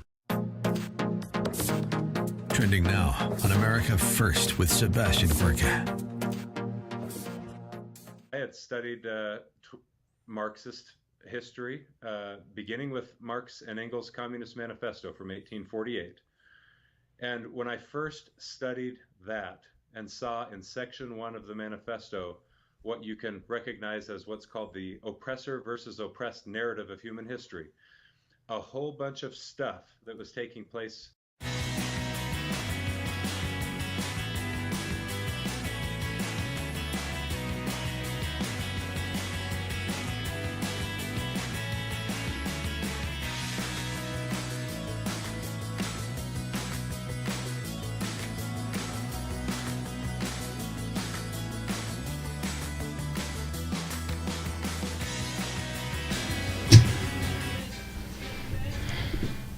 Hi, everybody. Dennis Prager here. So many ideas with Julie, who has been with us, Julie Hartman. Each week, we had some very powerful shows about your generation of men and women. And now, this notion of their pontificating about life, your fellow students, and for that matter, the whole world of the left, with no skin in the game. That's so good. And by the way, we moved on without commenting on your comments about the Vietnam War and the dropping of the atom bomb on Japan. Yeah, to sit here, in the comfort of liberty and security, and say, "Oh yes, well, it's true. 1 million Americans and 1 million Japanese would have died if we continued World War II. But hey, it was still wrong to drop the bomb." Mm-hmm. But they weren't on those ships. the ecstasy of the American soldiers thinking they were going to die in Japan when they found the war was ended. Totally. Only because of the bomb. And with the Vietnam War, I mean, I think the way it should be framed is, let's say it's the early 1960s, and Russia has just developed nuclear weapons, and all these countries are succumbing to communism, and it's a, you know, to an extent, it's a threat domestically. I mean, what would you at the time think? Again, we have to evaluate people based on the information they had at the time. And for the life of me, I can't understand why we don't have more essays or assignments in class where it's like, okay, if you, let's say you oppose the Vietnam War now, or you think in retrospect it was bad, you should write an essay as an American at the time and write your reasons for supporting it. Again, put yourself in someone else's shoes, even if you disagree with them. Write an essay, if you had to, saying why it might be a good idea. Again, that forces people to go beyond their moral superiority and think from the other side. Isn't that the point of education? So what'd you think of my air conditioning story? Oh my gosh, well, I think it's really funny because, you know, all of my you see all these liberals advocating for climate change, but then you walk into their offices and the AC is, I mean, you know what? If they think climate change is real, their offices shouldn't have AC. They need to start practicing what they preach. Now, they shouldn't subject the rest of us to it. You're certainly going to keep this studio filled with AC. By the way, I just want to tell the listeners, it is freezing in this studio. I bring blankets, turtlenecks. It is freezing. So that will never happen at the Dennis Prager Show. Even though, frankly, I think I would like it to happen because I'm so cold. I understand. But you can always get warmer. Yes, that's true. Julie Hartman, you can reach her at julie-hartman.com. That's right. And she responds to the mail. Thank God I remember to always push that.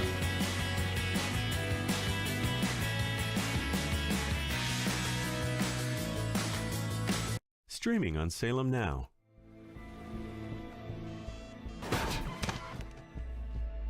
Some lawyer hit a little girl.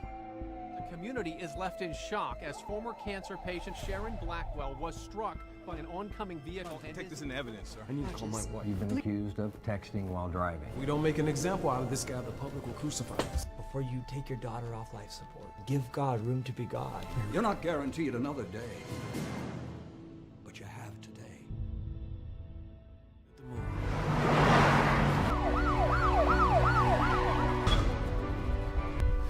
Get back or I'll shoot you. Only one's left inside for the pastor and his 2 daughters. If you run, I'll shoot your family.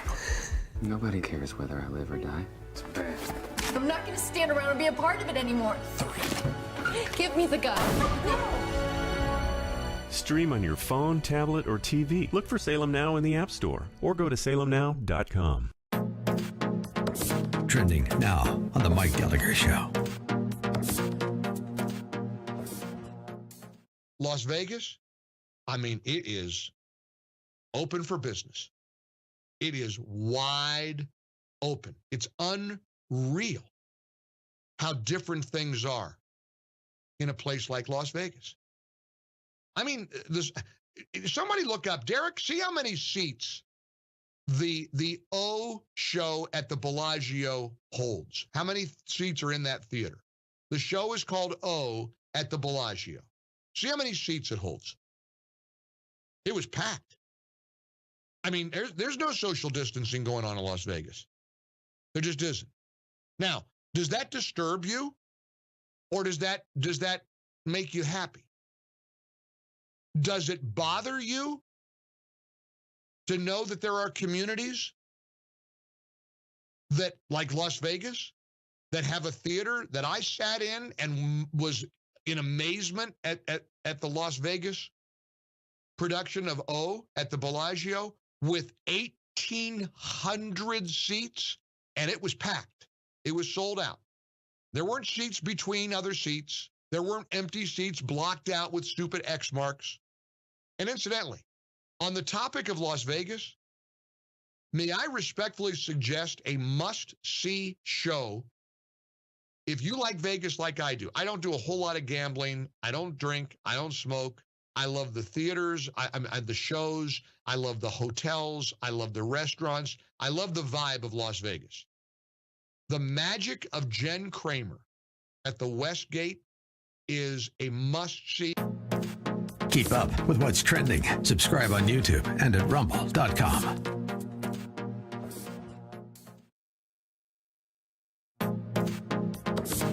Trending now on the Eric Metaxas Show. We've had 6 months of the new administration. It is the farthest thing from moderation that the government has ever seen, and it is the fastest track to extremism that we've ever had elected. But Kevin, how did I know that in advance? Why in my debate because with I David told you. French did I know this and you knew this? There was no question in my mind. So the fact that this has now happened, you know, part of me wants to say, ha ha, but it's just too sad to say ha ha. This is something that I warned against and you warned against and others warned against because we knew that the consequences are devastating. Keep up with what's trending. Subscribe today at rumble.com. Streaming on Salem Now. There's about 57 Muslim states in the world. There's one Jewish state. The massive ingathering of Jews in the last 150 years back to the land is absolutely unprecedented. They say that there's no greater sign of redemption coming than the Jewish people returning to the hills of Judea. As a Christian, I've always supported Israel's claim to the Holy Land. To me, the Palestinians were just getting in the way of God's plan.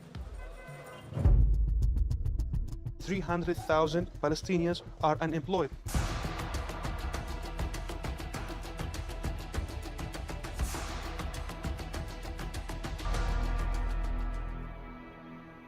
In spite of all the years of conflict, there's hope here if you know where to look for it.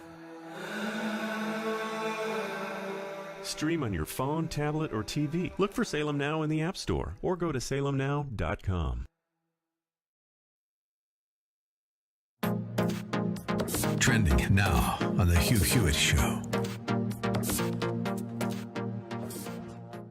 Yesterday, General Milley told a congressional hearing that there is no chance, very unlikely and very little motivation for the People's Republic of China on this, the 100th anniversary of the Chinese Communist Party, to assault Taiwan in the near term. Quote, there's no reason to do it militarily, and they know that. So I think the probability is probably low in the immediate near-term future. Your reaction, Senator Cotton? Well, I think that's right, up through the end of the Beijing Olympics in February. Russia didn't invade Crimea in the 8 months before the Sochi Olympics in 2014. They invaded it 4 days after those Olympics ended. Keep up with what's trending. Subscribe on YouTube and at rumble.com.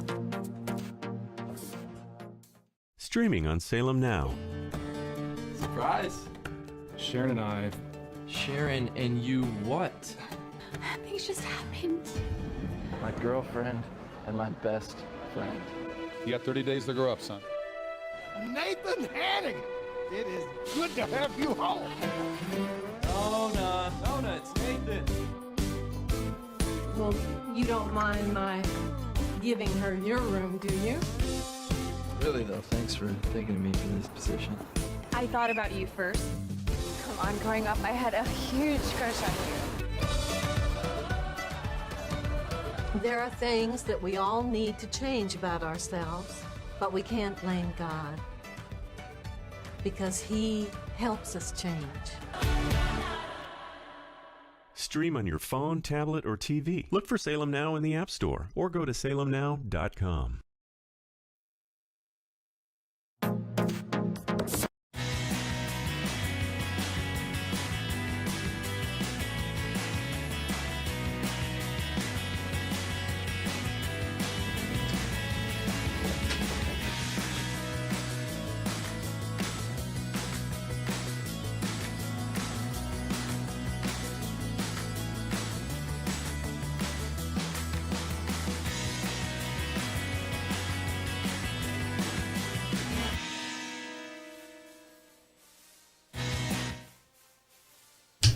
Hello, my friends. I'm Dennis Prager.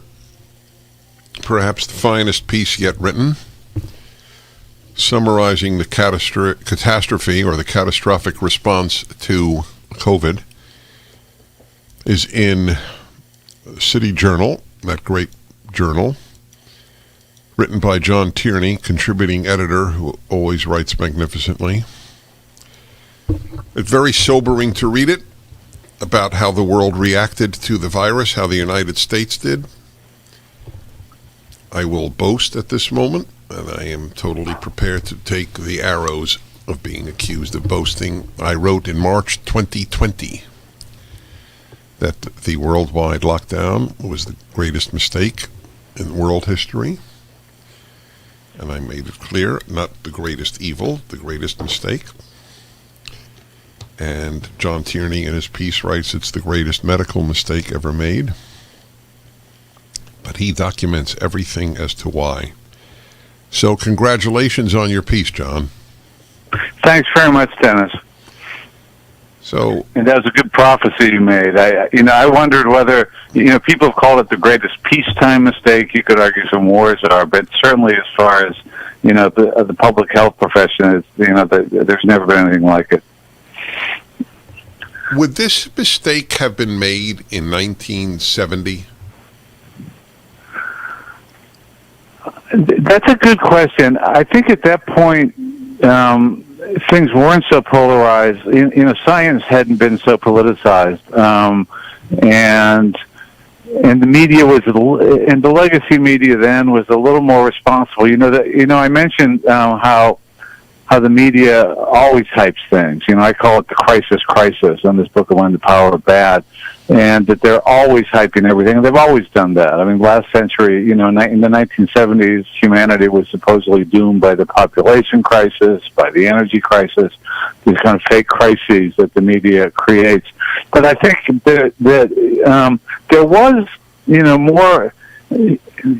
more sense of responsibility in the media, I think, then. It was interesting during the 1980s AIDS crisis, for instance, there were these predictions from Fauci and from Robert Redfield, who of course led us through the COVID one, that AIDS was going to spread as fast among heterosexuals as it would among homosexuals. And back then, if I recall, the New York Times, I wrote about this then too, but the New York Times actually debunked some of that. There were some AIDS, there was an AIDS detective kind of for the New York City Department of Health who went around, examining these supposed cases of heterosexual AIDS, and found out that virtually all of them were gay men who were lying about how they got it. So there was some pushback back then, but this thing, the media just completely went along with Fauci, and so did the public health establishment. So did much of the science community, science journalists. It was really shocking to me to see how all these norms were abandoned. Right, and the acquiescence of Americans to the curtailment of normal civil rights, civil liberties. It's astonishing, I think. At the start of the epidemic, when China was locking down, this was this unprecedented strategy that the CDC had, in its planning for epidemics. It said even if one as bad as the Spanish flu came along, they did not envision shutting businesses. They did not envision who said this extended. The CDC, its own planning scenarios for epidemics. And, they've been doing this for decades. And there was one, I think it was in 2017, a huge panel of experts got down and said, what do we do? They reviewed what measures work, and they had various scenarios depending how serious the pandemic was. And for the most serious one at the level of the Spanish flu that would be killing children and young people, they still didn't recommend closing businesses or extended school closures. This was a completely novel thing, done by the Chinese government. And early in the epidemic, Fauci was asked about it, and he said, I can't imagine, being able to do that in American cities.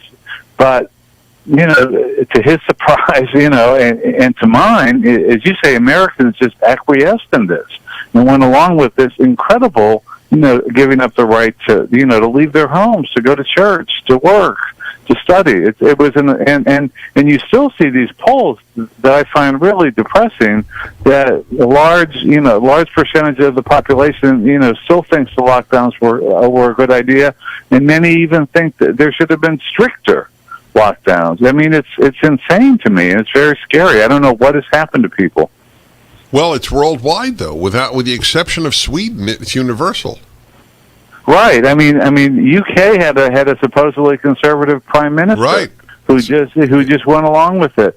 So, I mean, people, have tried to excuse this huge blunder by saying, well, it was a reaction to Trump and Trump derangement syndrome, but it wasn't just Trump. I mean, it wasn't just the United States, as you say. It happened in throughout Europe. I mean, I do think that, when I spoke to Scott Atlas about this, from the Hoover Institution, who Trump, to his credit, brought in on the White House Corona Task Force. Unfortunately, he wasn't able to prevail against Fauci and Birx. But he did say that he told me he thought that Fauci and Birx really helped set the global tone, that people were following the United States lead on that. And why did they want this? Excuse me? Why did they want this? Why did Fauci and Birx want a lockdown? Well, I think that the problem in any crisis is that the media wants to exploit it, and they want to hype it, and they look for doomsayers. So they look for the worst case projections. In this case, the worst ones came from the United Kingdom, from Imperial College there, where they were predicting that there'd be 30 COVID patients for every available hospital bed. 2 million Americans would be dead by the end of last summer. And so they got quoted. And then there were also these projections from some American researchers about, that all the hospital systems were about to be overwhelmed, which never happened. So the media, played up those doomsday predictions, and Fauci and Birx were these, they basically just focused. Their job was that COVID death, the COVID death count and the COVID case count. That was all they cared about, was we got to keep that down, and they basically ignored the collateral damage. And that is the danger when people say follow the science. Scientists, a scientist in one discipline does not have the knowledge to gauge what is best for society. That's a big political question that involves economics, morality. There's so many ramifications of it. You can't expect someone who has studied epidemiology, to know the answer to what the best policy is. They can tell you, how a disease spreads and what measures might work against it, but they can't. It was a complete abdication of responsibility for leaders like Andrew Cuomo to say, whatever the scientists say I'm doing. No, that's his job. He's supposed to be, he should listen to scientists, and he should listen to lots of scientists, not just the doomsayers, who've got a vested interest in making this sound as bad as it can, because it increases their prestige and publicity, gives them more money, more power. So, but it was the job of politicians to think of all of that. And so I think in that sense, you had this narrow focus of the public health establishment. Just, since the media is playing this up as, as the next apocalypse, then our job is to basically just keep those numbers down no matter what else happens. So they had that narrow focus. And then there was the side benefit, for the left was that, the more you hype this epidemic, the worse it was for Donald Trump, and tanking the economy was going to hurt his reelection prospects. And then it's also, as I say, I've written in City Journal about what I call the left's war on science. And that is, and this has been going on for a long time. I mean, back in the 1920s, progressives dreamed of a world that was, run by these kind of scientific high priests, these expert social engineers who knew better than the public, and they would direct policies and direct people how to behave, and they would be unconstrained by politics or voters or public opinion. So that's always been this sort of dream of the left, that we're going to have this centrally planned experts, and they've been pushing that idea for a while, and the left has also been just taking over one institution after another. So you have all these universities and scientific journals and scientific societies that are just they're monocultures when it comes to politics, so the left just runs them. And they saw COVID, you know, as Jane Fonda said, it was God's gift to the left, COVID. It was. The Panic Pandemic is the piece. John Tierney, an editor at City Journal. The best summation of everything that has happened in the last year and a half. The article is up at DennisPrager.com and at City Journal. We'll be back.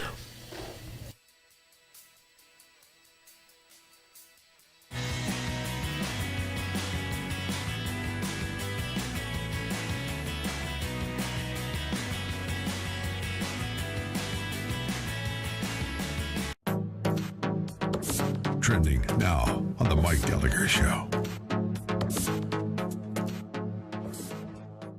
If you're longing for a place that feels like pre-pandemic America, I'll tell you right now, Las Vegas is one of them. What's your community? Well, tell me what your town is like and how you would respond to being in a theater with 1,800 other people. To go screwy, and he flipped.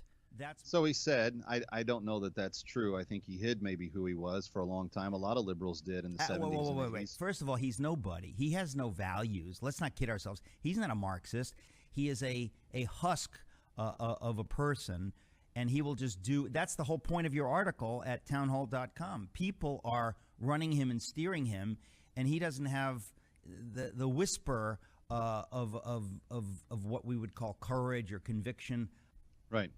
Well, and because he can't get the stuff kicked out fast enough. I mean, they've attacked so many different areas of culture and life all at once, and I think this is part of the blowback that is causing parental communities to rise up. You know, one of the things I'm most excited about, to be candid, out of all this, is to see the growth of middle-class black parents debating CRT to their own school boards. There's something very powerful about a father and a mother, married black couple, living in a suburb and being part of a community and saying to a school board, what you're in essence trying to do is teach my child to be a racist. Keep up with what's trending. Subscribe today at rumble.com. Don't you get tired of commercials screaming at you to buy gold now with inflated promises on future values? In an unregulated industry, you need honest, real experts to give you solid advice to protect your wealth and top picks on the best coins and bullion based on real-time data and historical trends. For example, as environmental policy becomes a hot topic, one precious metal that's been significantly undervalued for years is potentially set to surge. Nick Grovich, owner of AmFed Coin and Bullion, has long recommended this precious metal. Up to 600,000 ounces of this rare metal will be needed by 2030 to produce green hydrogen. Nick is doubling down on this pick, and you should too. Call Nick at AmFed Coin and Bullion to find out more. I've been friends with Nick for years, and he's my go-to guy when it comes to...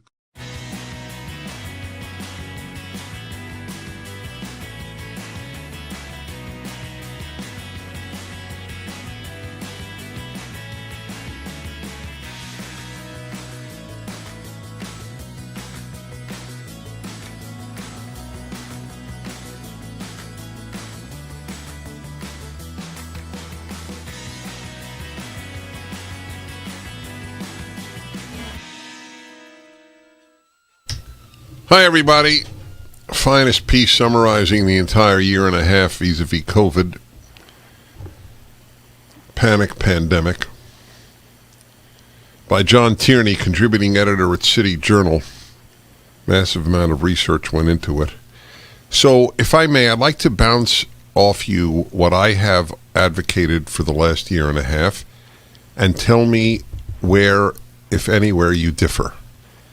So in a nutshell, what I said was that people who were at risk should stay home and that otherwise life should go on for the vast majority of people normally, that schools should certainly be open, that depriving children of a year of education and socialization with other children is catastrophic, and I don't often use the term, and that if people would use therapeutics, most particularly ivermectin, perhaps hydroxychloroquine with zinc, that would serve for most people as a prophylactic and for many others as an early term therapeutic. And your comments? I certainly agree with you about all the lockdown policies that we should have, basically people at risk should have been, the focused protection plan that scientists called for was the right way to go to keep, allow life to go on normally for younger people and who are not at great risk from it, and then take special steps to protect people in nursing homes. Have older people be careful, and make sure you test the staff there, and make sure that you protect them from it, and they should stay home. So I certainly agree there. I do think it's one of the other mistakes of this pandemic was not paying enough attention to studying things like ivermectin and hydroxychloroquine, to not study them adequately. I don't know what, I have followed some of that research, and I'm not sure exactly where it stands now, what the consensus is. I think that, there's certainly growing interest in ivermectin. And one thing I did write about was vitamin D, which,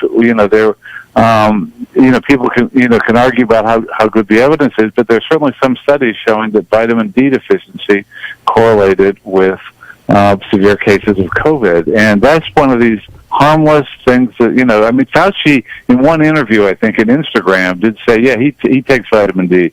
And I wonder, why isn't he telling this that, this is something people could do that was probably going to help protect against it.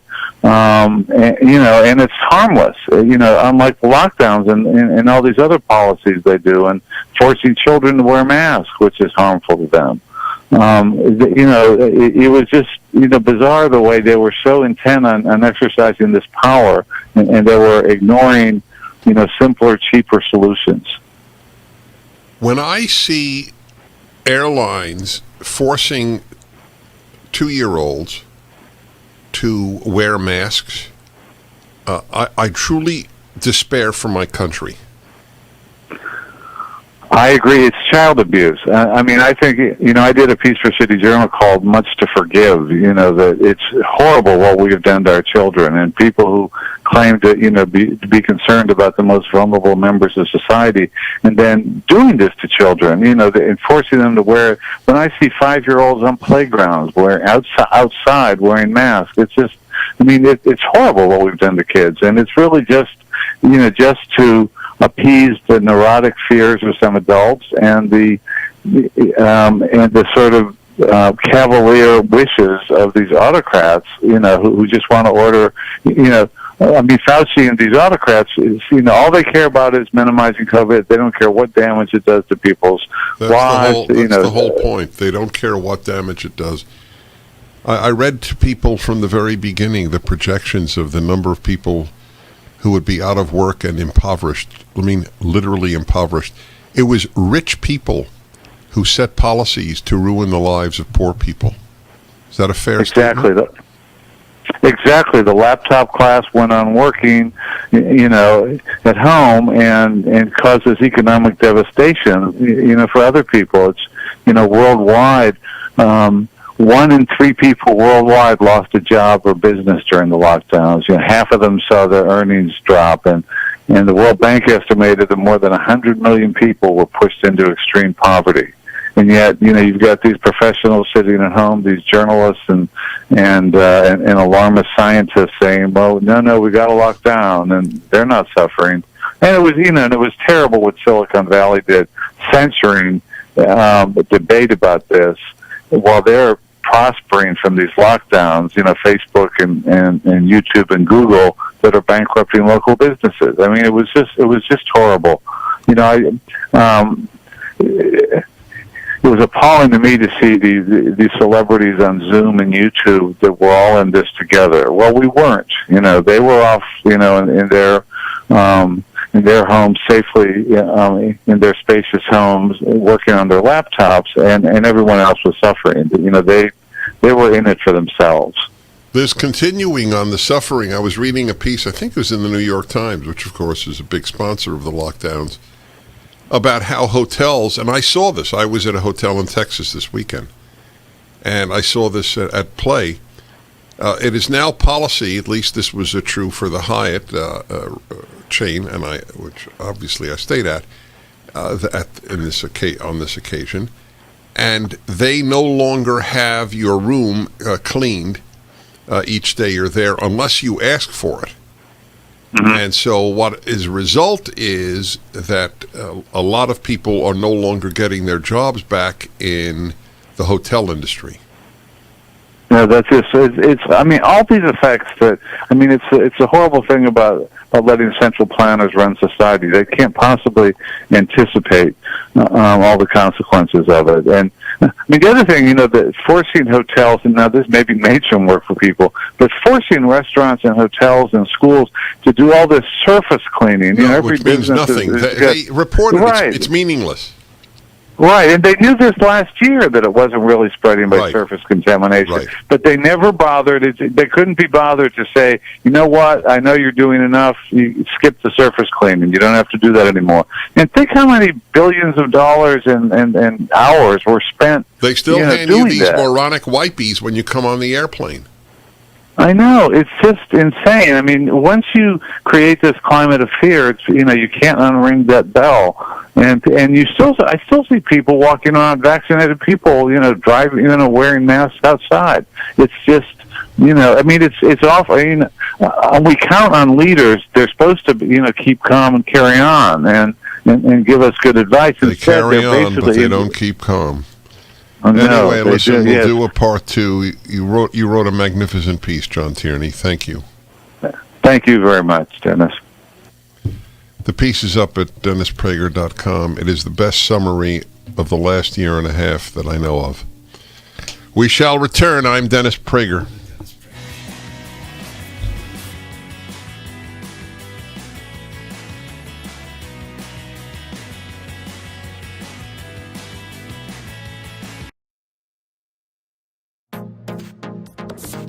Trending now on the Larry Elder Show. Anyway, you were talking about Bill Cosby, and I kind of disagreed with you about, you were saying about all the women. I might say maybe 18 women? Oh, no, it's close to 50 women that have made allegations. 50? 50, 50. Oh, okay. Mm-hmm. So you believe all of them are telling the truth? You think all 50 are lying, including Beverly Johnson, one of the first black major models in America? She said he also gave her drugs and tried to rape her. I'm a woman, and what I'm saying is, and they're in Hollywood. He's a high profile man, mm-hmm. and they wanted to be alone with him. They might not have wanted his advances, but it's kind of Lynn, please. There's no doubt that because he was famous and rich, he attracted women. The question is, did he drug them and have sex with them? And that's known as rape. And the question is, let me answer that. That's what I'm saying. If they drank anything that he had, they willingly drank it. Okay. Now, Lynn, hold on a second. The reason Bill Cosby got released is because the prior prosecutor apparently entered into some sort of deal with him and said, you're not going to be criminally prosecuted if you testify honestly in the civil trial. And in the civil trial, years ago, he testified and admitted that he gave that particular woman a drug in order to have sex with her. He admitted it under oath. Okay, one woman. Okay, one woman. Yes, but not two. How many does it take? Well, I just saying, I know I'm a woman. I know women. I'm not saying some of it didn't happen, but some of them are scorned because they thought they was going to get something out of it. Keep up with what's trending. Subscribe on YouTube and at rumble.com.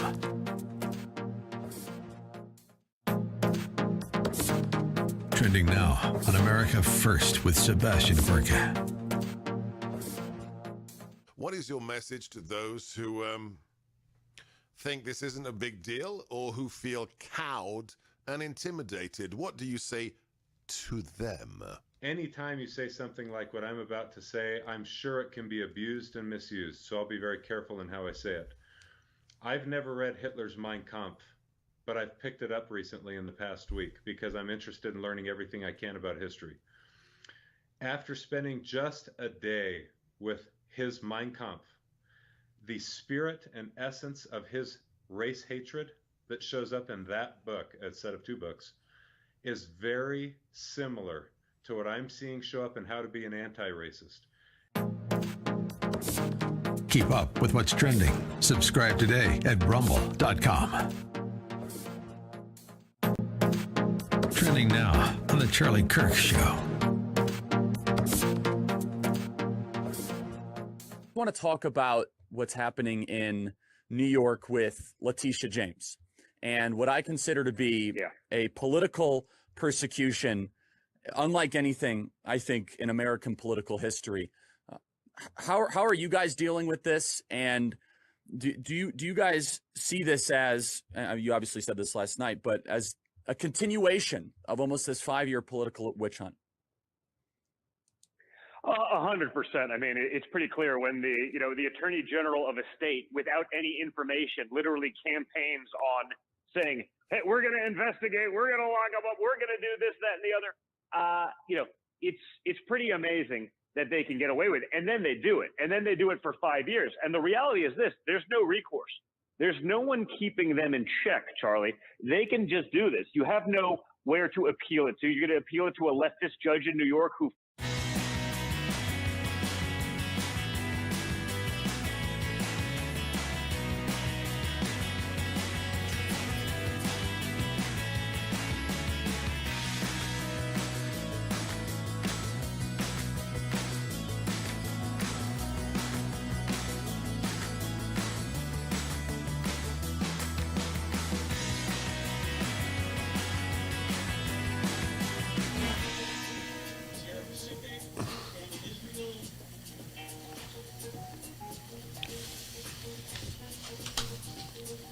My friends, I'm Dennis Prager. It is a joy to be with you. And a reminder about Sierra Pacific, about AndrewandTodd.com. These guys have been dealing with you from the beginning of the panic. They did not panic. They worked from the beginning. I admire them. Never closing shop. Taking on any issue that you might have. A refi, a cash out refi, a reverse mortgage, a new house, whatever it might be. They work for or at Sierra Pacific Mortgage. If you're considering any of those things, I endorse them. That's a big deal. I think you think it's a big deal. Otherwise, you wouldn't be listening. AndrewandTodd.com, 888-888-1172. AndrewandTodd.com. Any refinance or new house issue, they are honest and capable. The madness of the world has really been the ongoing topic. Certainly today, I read to you. I didn't realize what a nerve it would hit. I'm glad it did, actually. I never know at what point will you say the left has gone too far and it is destroying everything precious. Who thought it might be air conditioning? New York Times reviews a moronic, truly moronic book that we should not be having air conditioning because, after all, sweating is normal. Yes, I read it to you directly. They love the book at the New York Times. Sweating is natural, my friends. Yeah. So is peeing in the street. I love this. It's natural. Life is a battle with nature. Yep. So the other thing is what I've discussed with John Tierney about what we've done this last year and a half. People freaked out. People are freaked out. And now the latest. I'm in LA County. Got to return with the man. I'm going to work out today. So I finally gone back to the gym. And now I have to wear a mask again. And I'm not going to wear the mask. I'm going to wear it under my nose. And if they complain, and they have a right to, I will not return to the gym. I will suspend my membership until hysteria moves on. We live in the age of hysteria. I warned you about that all of my broadcast life. My book, Still the Best Hope, about the left and about American values. My book delineates 11 hysterias. And that was written a few years ago. We can up the number at any time. Hysteria is to the left what oxygen is to biological life. No hysteria, no left. And they were all unworthy. The only hysteria that is actually non-hysterical is fear of the left, since everything they touch they destroy. So the air conditioning, that's their ideal now, the next ideal. All of them. There's always a higher purpose, of course. Oh, this is global warming. Why should you have air conditioning? Why should you have a car? As long as the higher purpose is in God. Well said, Sean. He was gradually coming along. He started out a worshiper of Baal. And then he moved on to Zeus. So he's been, he's making his way to Jehovah.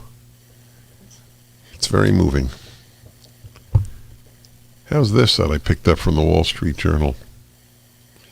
Nicole Hannah-Jones, architect of the New York Times 1619 Project, said this week, quote, "The most equal multiracial country in our hemisphere, it would be Cuba. That's largely due to socialism, which I'm sure no one wants to hear."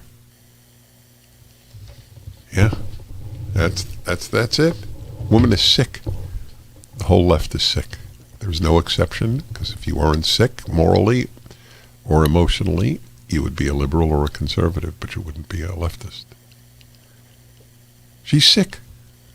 Her hatred of America is so deep that she lives in this world of belief that it is better in Cuba for a black than in America for a black. Do you understand? Do you have a better word than sick? I'd like it, by the way. It's not my favorite word. It's just the most accurate I can think of. It's morally sick, if there's such a thing, and it comes from a sickness in her soul. Better to be a black in Cuba than in the United States. This is the woman who made up the 1619 Project that your kids are learning. For ReliefFactor.com, I'm Dennis Prager. I love this product. It's magnificent. I'm having dinner with some of the heads of it for tonight, actually. They're coming to L.A. Yes, because they didn't know what it was like to wear a mask, so they decided, gee, let's go to L.A. It's a phenomenal product. In 3 weeks, you'll know if it works. It doesn't work, you cancel your order. For 3 weeks, you pay just $20. ReliefFactor.com, 800-500-8384.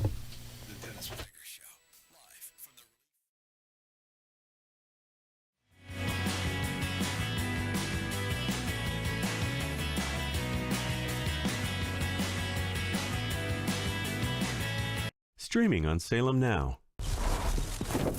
218 out with him. Headed for the house. He's got a hostage. You believe in God, Chip. Why does a kid die? Drug dealer get off scot-free. Well, the only answer to that is there isn't a God. You have a choice. You can either let the darkness overtake you, or you can be a bearer of the light. So just think of it as calling for backup. Officer down, officer. You're the one God's called to be a shepherd. Keeper, do you know who I am? You are the author? I am. I don't know you. Keeper, it's your son. Hurry it up. Time is short.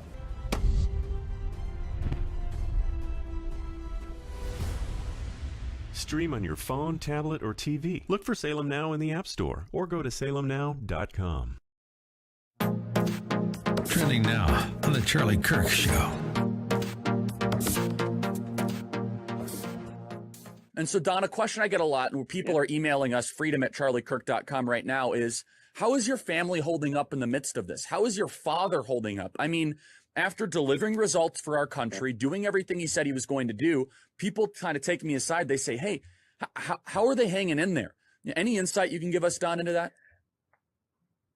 Yeah, listen, we're doing well, maybe because we're a bit masochistic. We sort of like to be in the fight, and more importantly, because the fight is worth it. I mean, you brought up, opening this thing, my book, Liberal Privilege, like it's literally about all of these things, whether it's the sort of faulty persecutions, whether it's the ongoing aspects of this. I mean, look at what's going on even, take January 6th, okay? And say what you want about it. Like if you commit a crime, you should commit a crime, but the FBI and the highest levels of law enforcement, anyone who is, if you are within about 2,000 miles of Washington, D.C., and you're a conservative, it's like the FBI is putting out, have you seen this man? He was seen somewhere within 1,500 miles of D.C. that day. Let's find him. But 13, 14 months of looting, of arson, burning our cities down, taking over buildings. Charlie, I've been told that that's insurrection. I've been told that's insurrection, and yet there doesn't seem to be any interest in looking into that insurrection. It's total pass. And this is how disgusting it's been. And that's my point, I guess. We have to stay in the fight. We have to be engaged. You and I both understand how much of a disadvantage you are in if you're a conservative. You understand you get no help from the mainstream media. You get no help from print.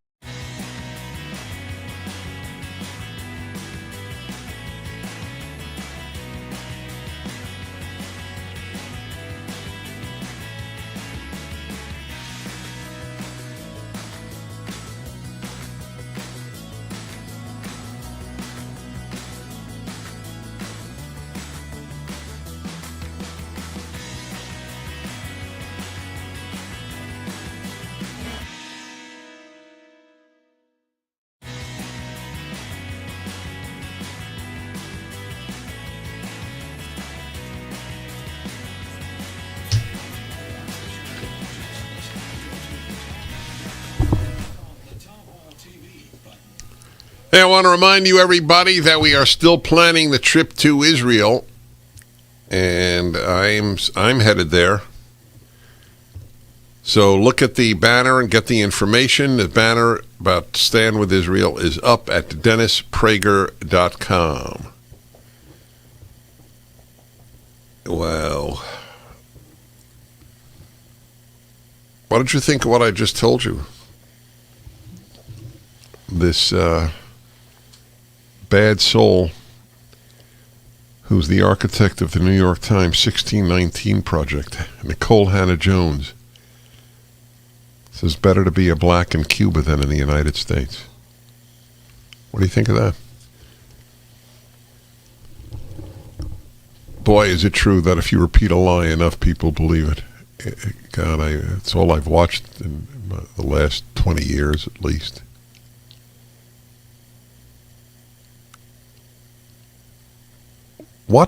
I don't know the answer. What psychological need in this woman does it fill to believe that she is spectacularly oppressed in America? There's some emotional, psychological need to believe a gigantic lie.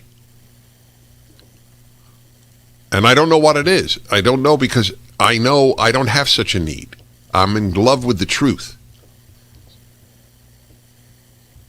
But it apparently meets the needs of great numbers of people. Woe unto me, I am oppressed. I'm a female in America, I'm oppressed. I'm a black in America, it's worse than in Cuba. Bizarre, isn't it, how many black Cubans want to come to America, but no blacks in America seem to be moving to Cuba. Why would that be? How do you live a lie like that? How good is her life as an editor or whatever she is at the New York Times? You know how much better she has it than the vast majority of white males in this country? So how does she live with this make-believe world that they've entered? The whole left world is a make-believe world. All the riots and protests were over make-believe. Yes, it is make-believe that there was some vast killing of blacks by police. I'll repeat every day because you don't hear it much. Unfortunately, under 20 unarmed blacks were killed last year, and the year before, and the year before that, by police in the United States. Most Americans think thousands because they listen to the New York Times and they listen to the Washington Post and CNN and NPR, who lie about police brutality, lie about it on a regular daily basis. They don't even know they're lying. They lie that much. That's why this woman at the New York Times who invented the 1619 lie can believe it is better for a black Cuban in Cuba than a black American in America. You get it? But your children never hear what I just said. Never. They're banned from hearing it. You're going to watch a PragerU video? You're going to listen to a Dennis Prager show? Or any of the other talk radio right-wingers? That's what they're told.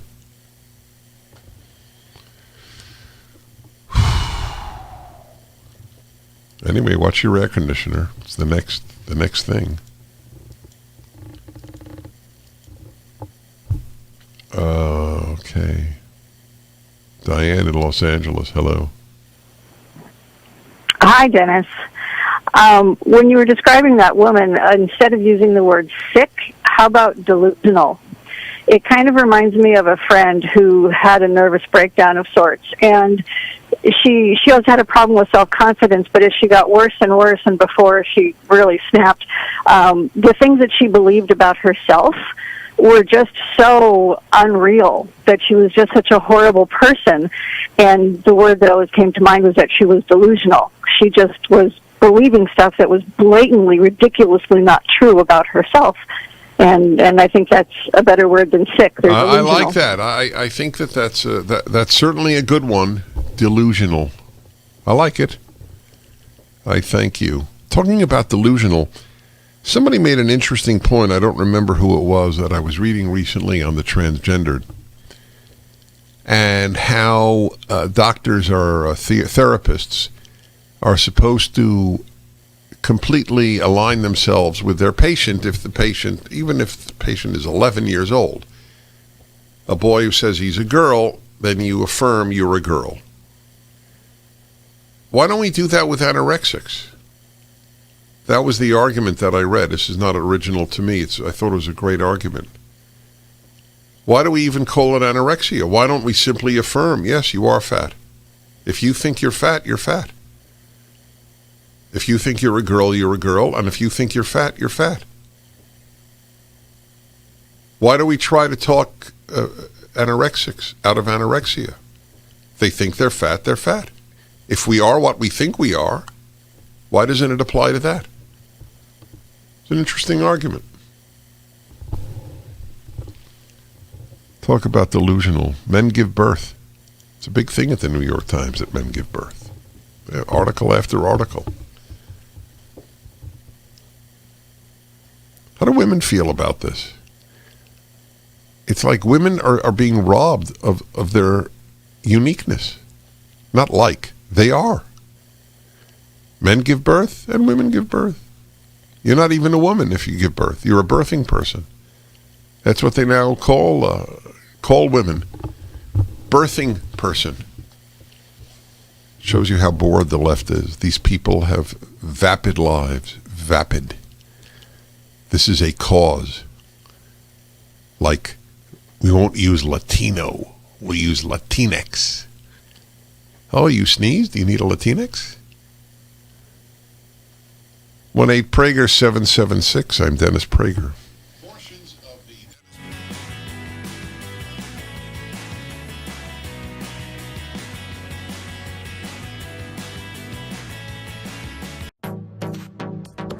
Trending now on the Mike Gallagher Show.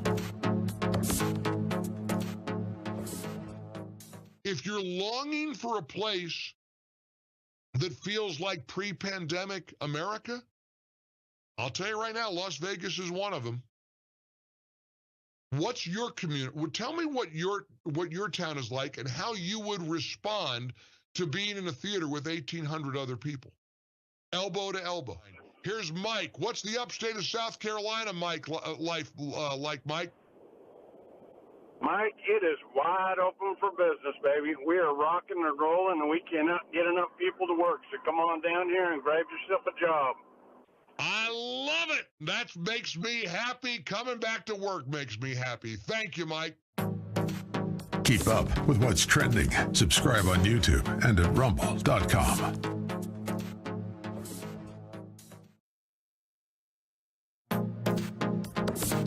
Trending now on the Eric Metaxas Show. Joe Biden was sold as a moderate. People that had worked with Joe Biden back in the day said, "Oh, I've known Joe for years. He's okay. He's fine." Listen, when he got the hair plugs, he flipped. A long time ago, he was bald as an egg, and he got hair plugs. And I believe those hair plugs were from a Chinese lab in the Wuhan province, and things started to go screwy, and he flipped. So he said. I don't know that that's true. I think he hid maybe who he was for a long time. A lot of liberals did in the 70s and 80s. Wait. First of all, he's nobody. He has no values. Let's not kid ourselves. He's not a Marxist.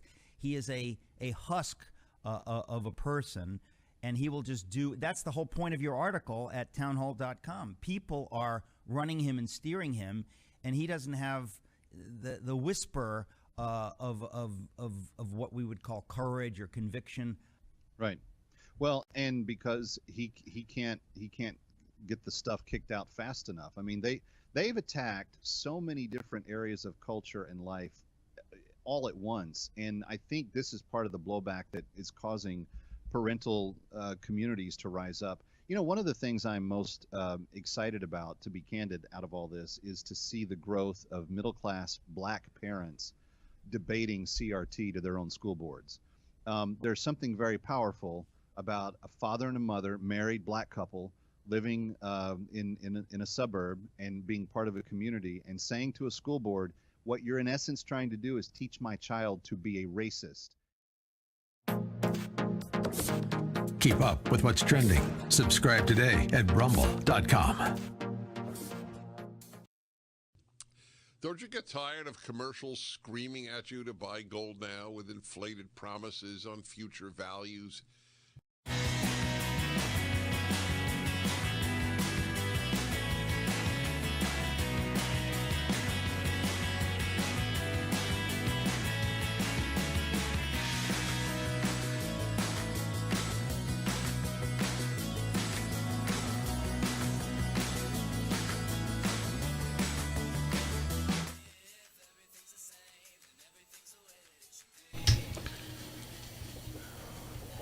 Hi, everybody. You're listening to the Dennis Prager Show. Glenn in Upland, California, you've been waiting since you were 38 years old, and you're now 39. Yes, sir. Oh, I'm 39, sir. I know. I said you were waiting since you're 38. You're waiting that long to get on. The joke. Thank you, sir. What I was going to say is what I found the correlation between communism, Nazism, and what's going on in the American left is you hit on three issues today. The first one you were speaking about was the global warming or the climate change. The other one was transgenderism. The other one was about men giving birth. And two books in particular that helped me in my perspective is one is called Hitler and the Nazi Darwinian Worldview, and it showed how Hitler used science. At least this is what he was teaching. Germany was the mecca in the turn of the century of the scientific community, and all these scientists. And that's what Hitler used. He wanted to eugenics and bringing a master race. The other book I have, and it's called Hitler's Scientists. And when you open a book, I know. I read Hitler's Scientists. Dedicated to my children. Max Weinreich? So in the front of it, do you remember what it says? The quote? Go ahead. It says, quote, "Science conscience is the ruin of the human soul." And that's what we're seeing in the last year and a half in America. Science without conscience, Mr. Prager. They are cloaking everything in science so that way the public doesn't question it. That's exactly right. That is exactly right. They cloak everything in science so that the public doesn't question it. That's right. These are the people who, during the Bush administration. I'll never forget all the bumper stickers. Question authority. And dissent is patriotic. They certainly didn't believe that. Dave in Cottonwood, Arizona. Hello. Hey, I'm on. Hey, my Jewish rabbi, and I'm not Jewish. Right, and most rabbis are. I know, but I'm not. Right. But you're still No, my rabbi. Jewish rabbi is redundant. Hey. I was just making a joke about it. Go ahead. Oh, I got you. Hey, just real quick, 'cause I know you run out of time. I've been on hydroxychloroquine for most of the past 10 years for a condition it's kind of rare, so I've got several different physicians that are weighing in on it. I've been on 400 milligrams hydroxychloroquine twice a day, among other things, and only within the last 2 months, 2 of my physicians have stated my 800 milligrams, 400 milligrams twice a day. 2 of my physicians have said I'm taking way too much, and they both cut my dosage. Mm-hmm. Those physicians are examples of why I've lost respect for many in the medical profession. I'll see you tomorrow, folks.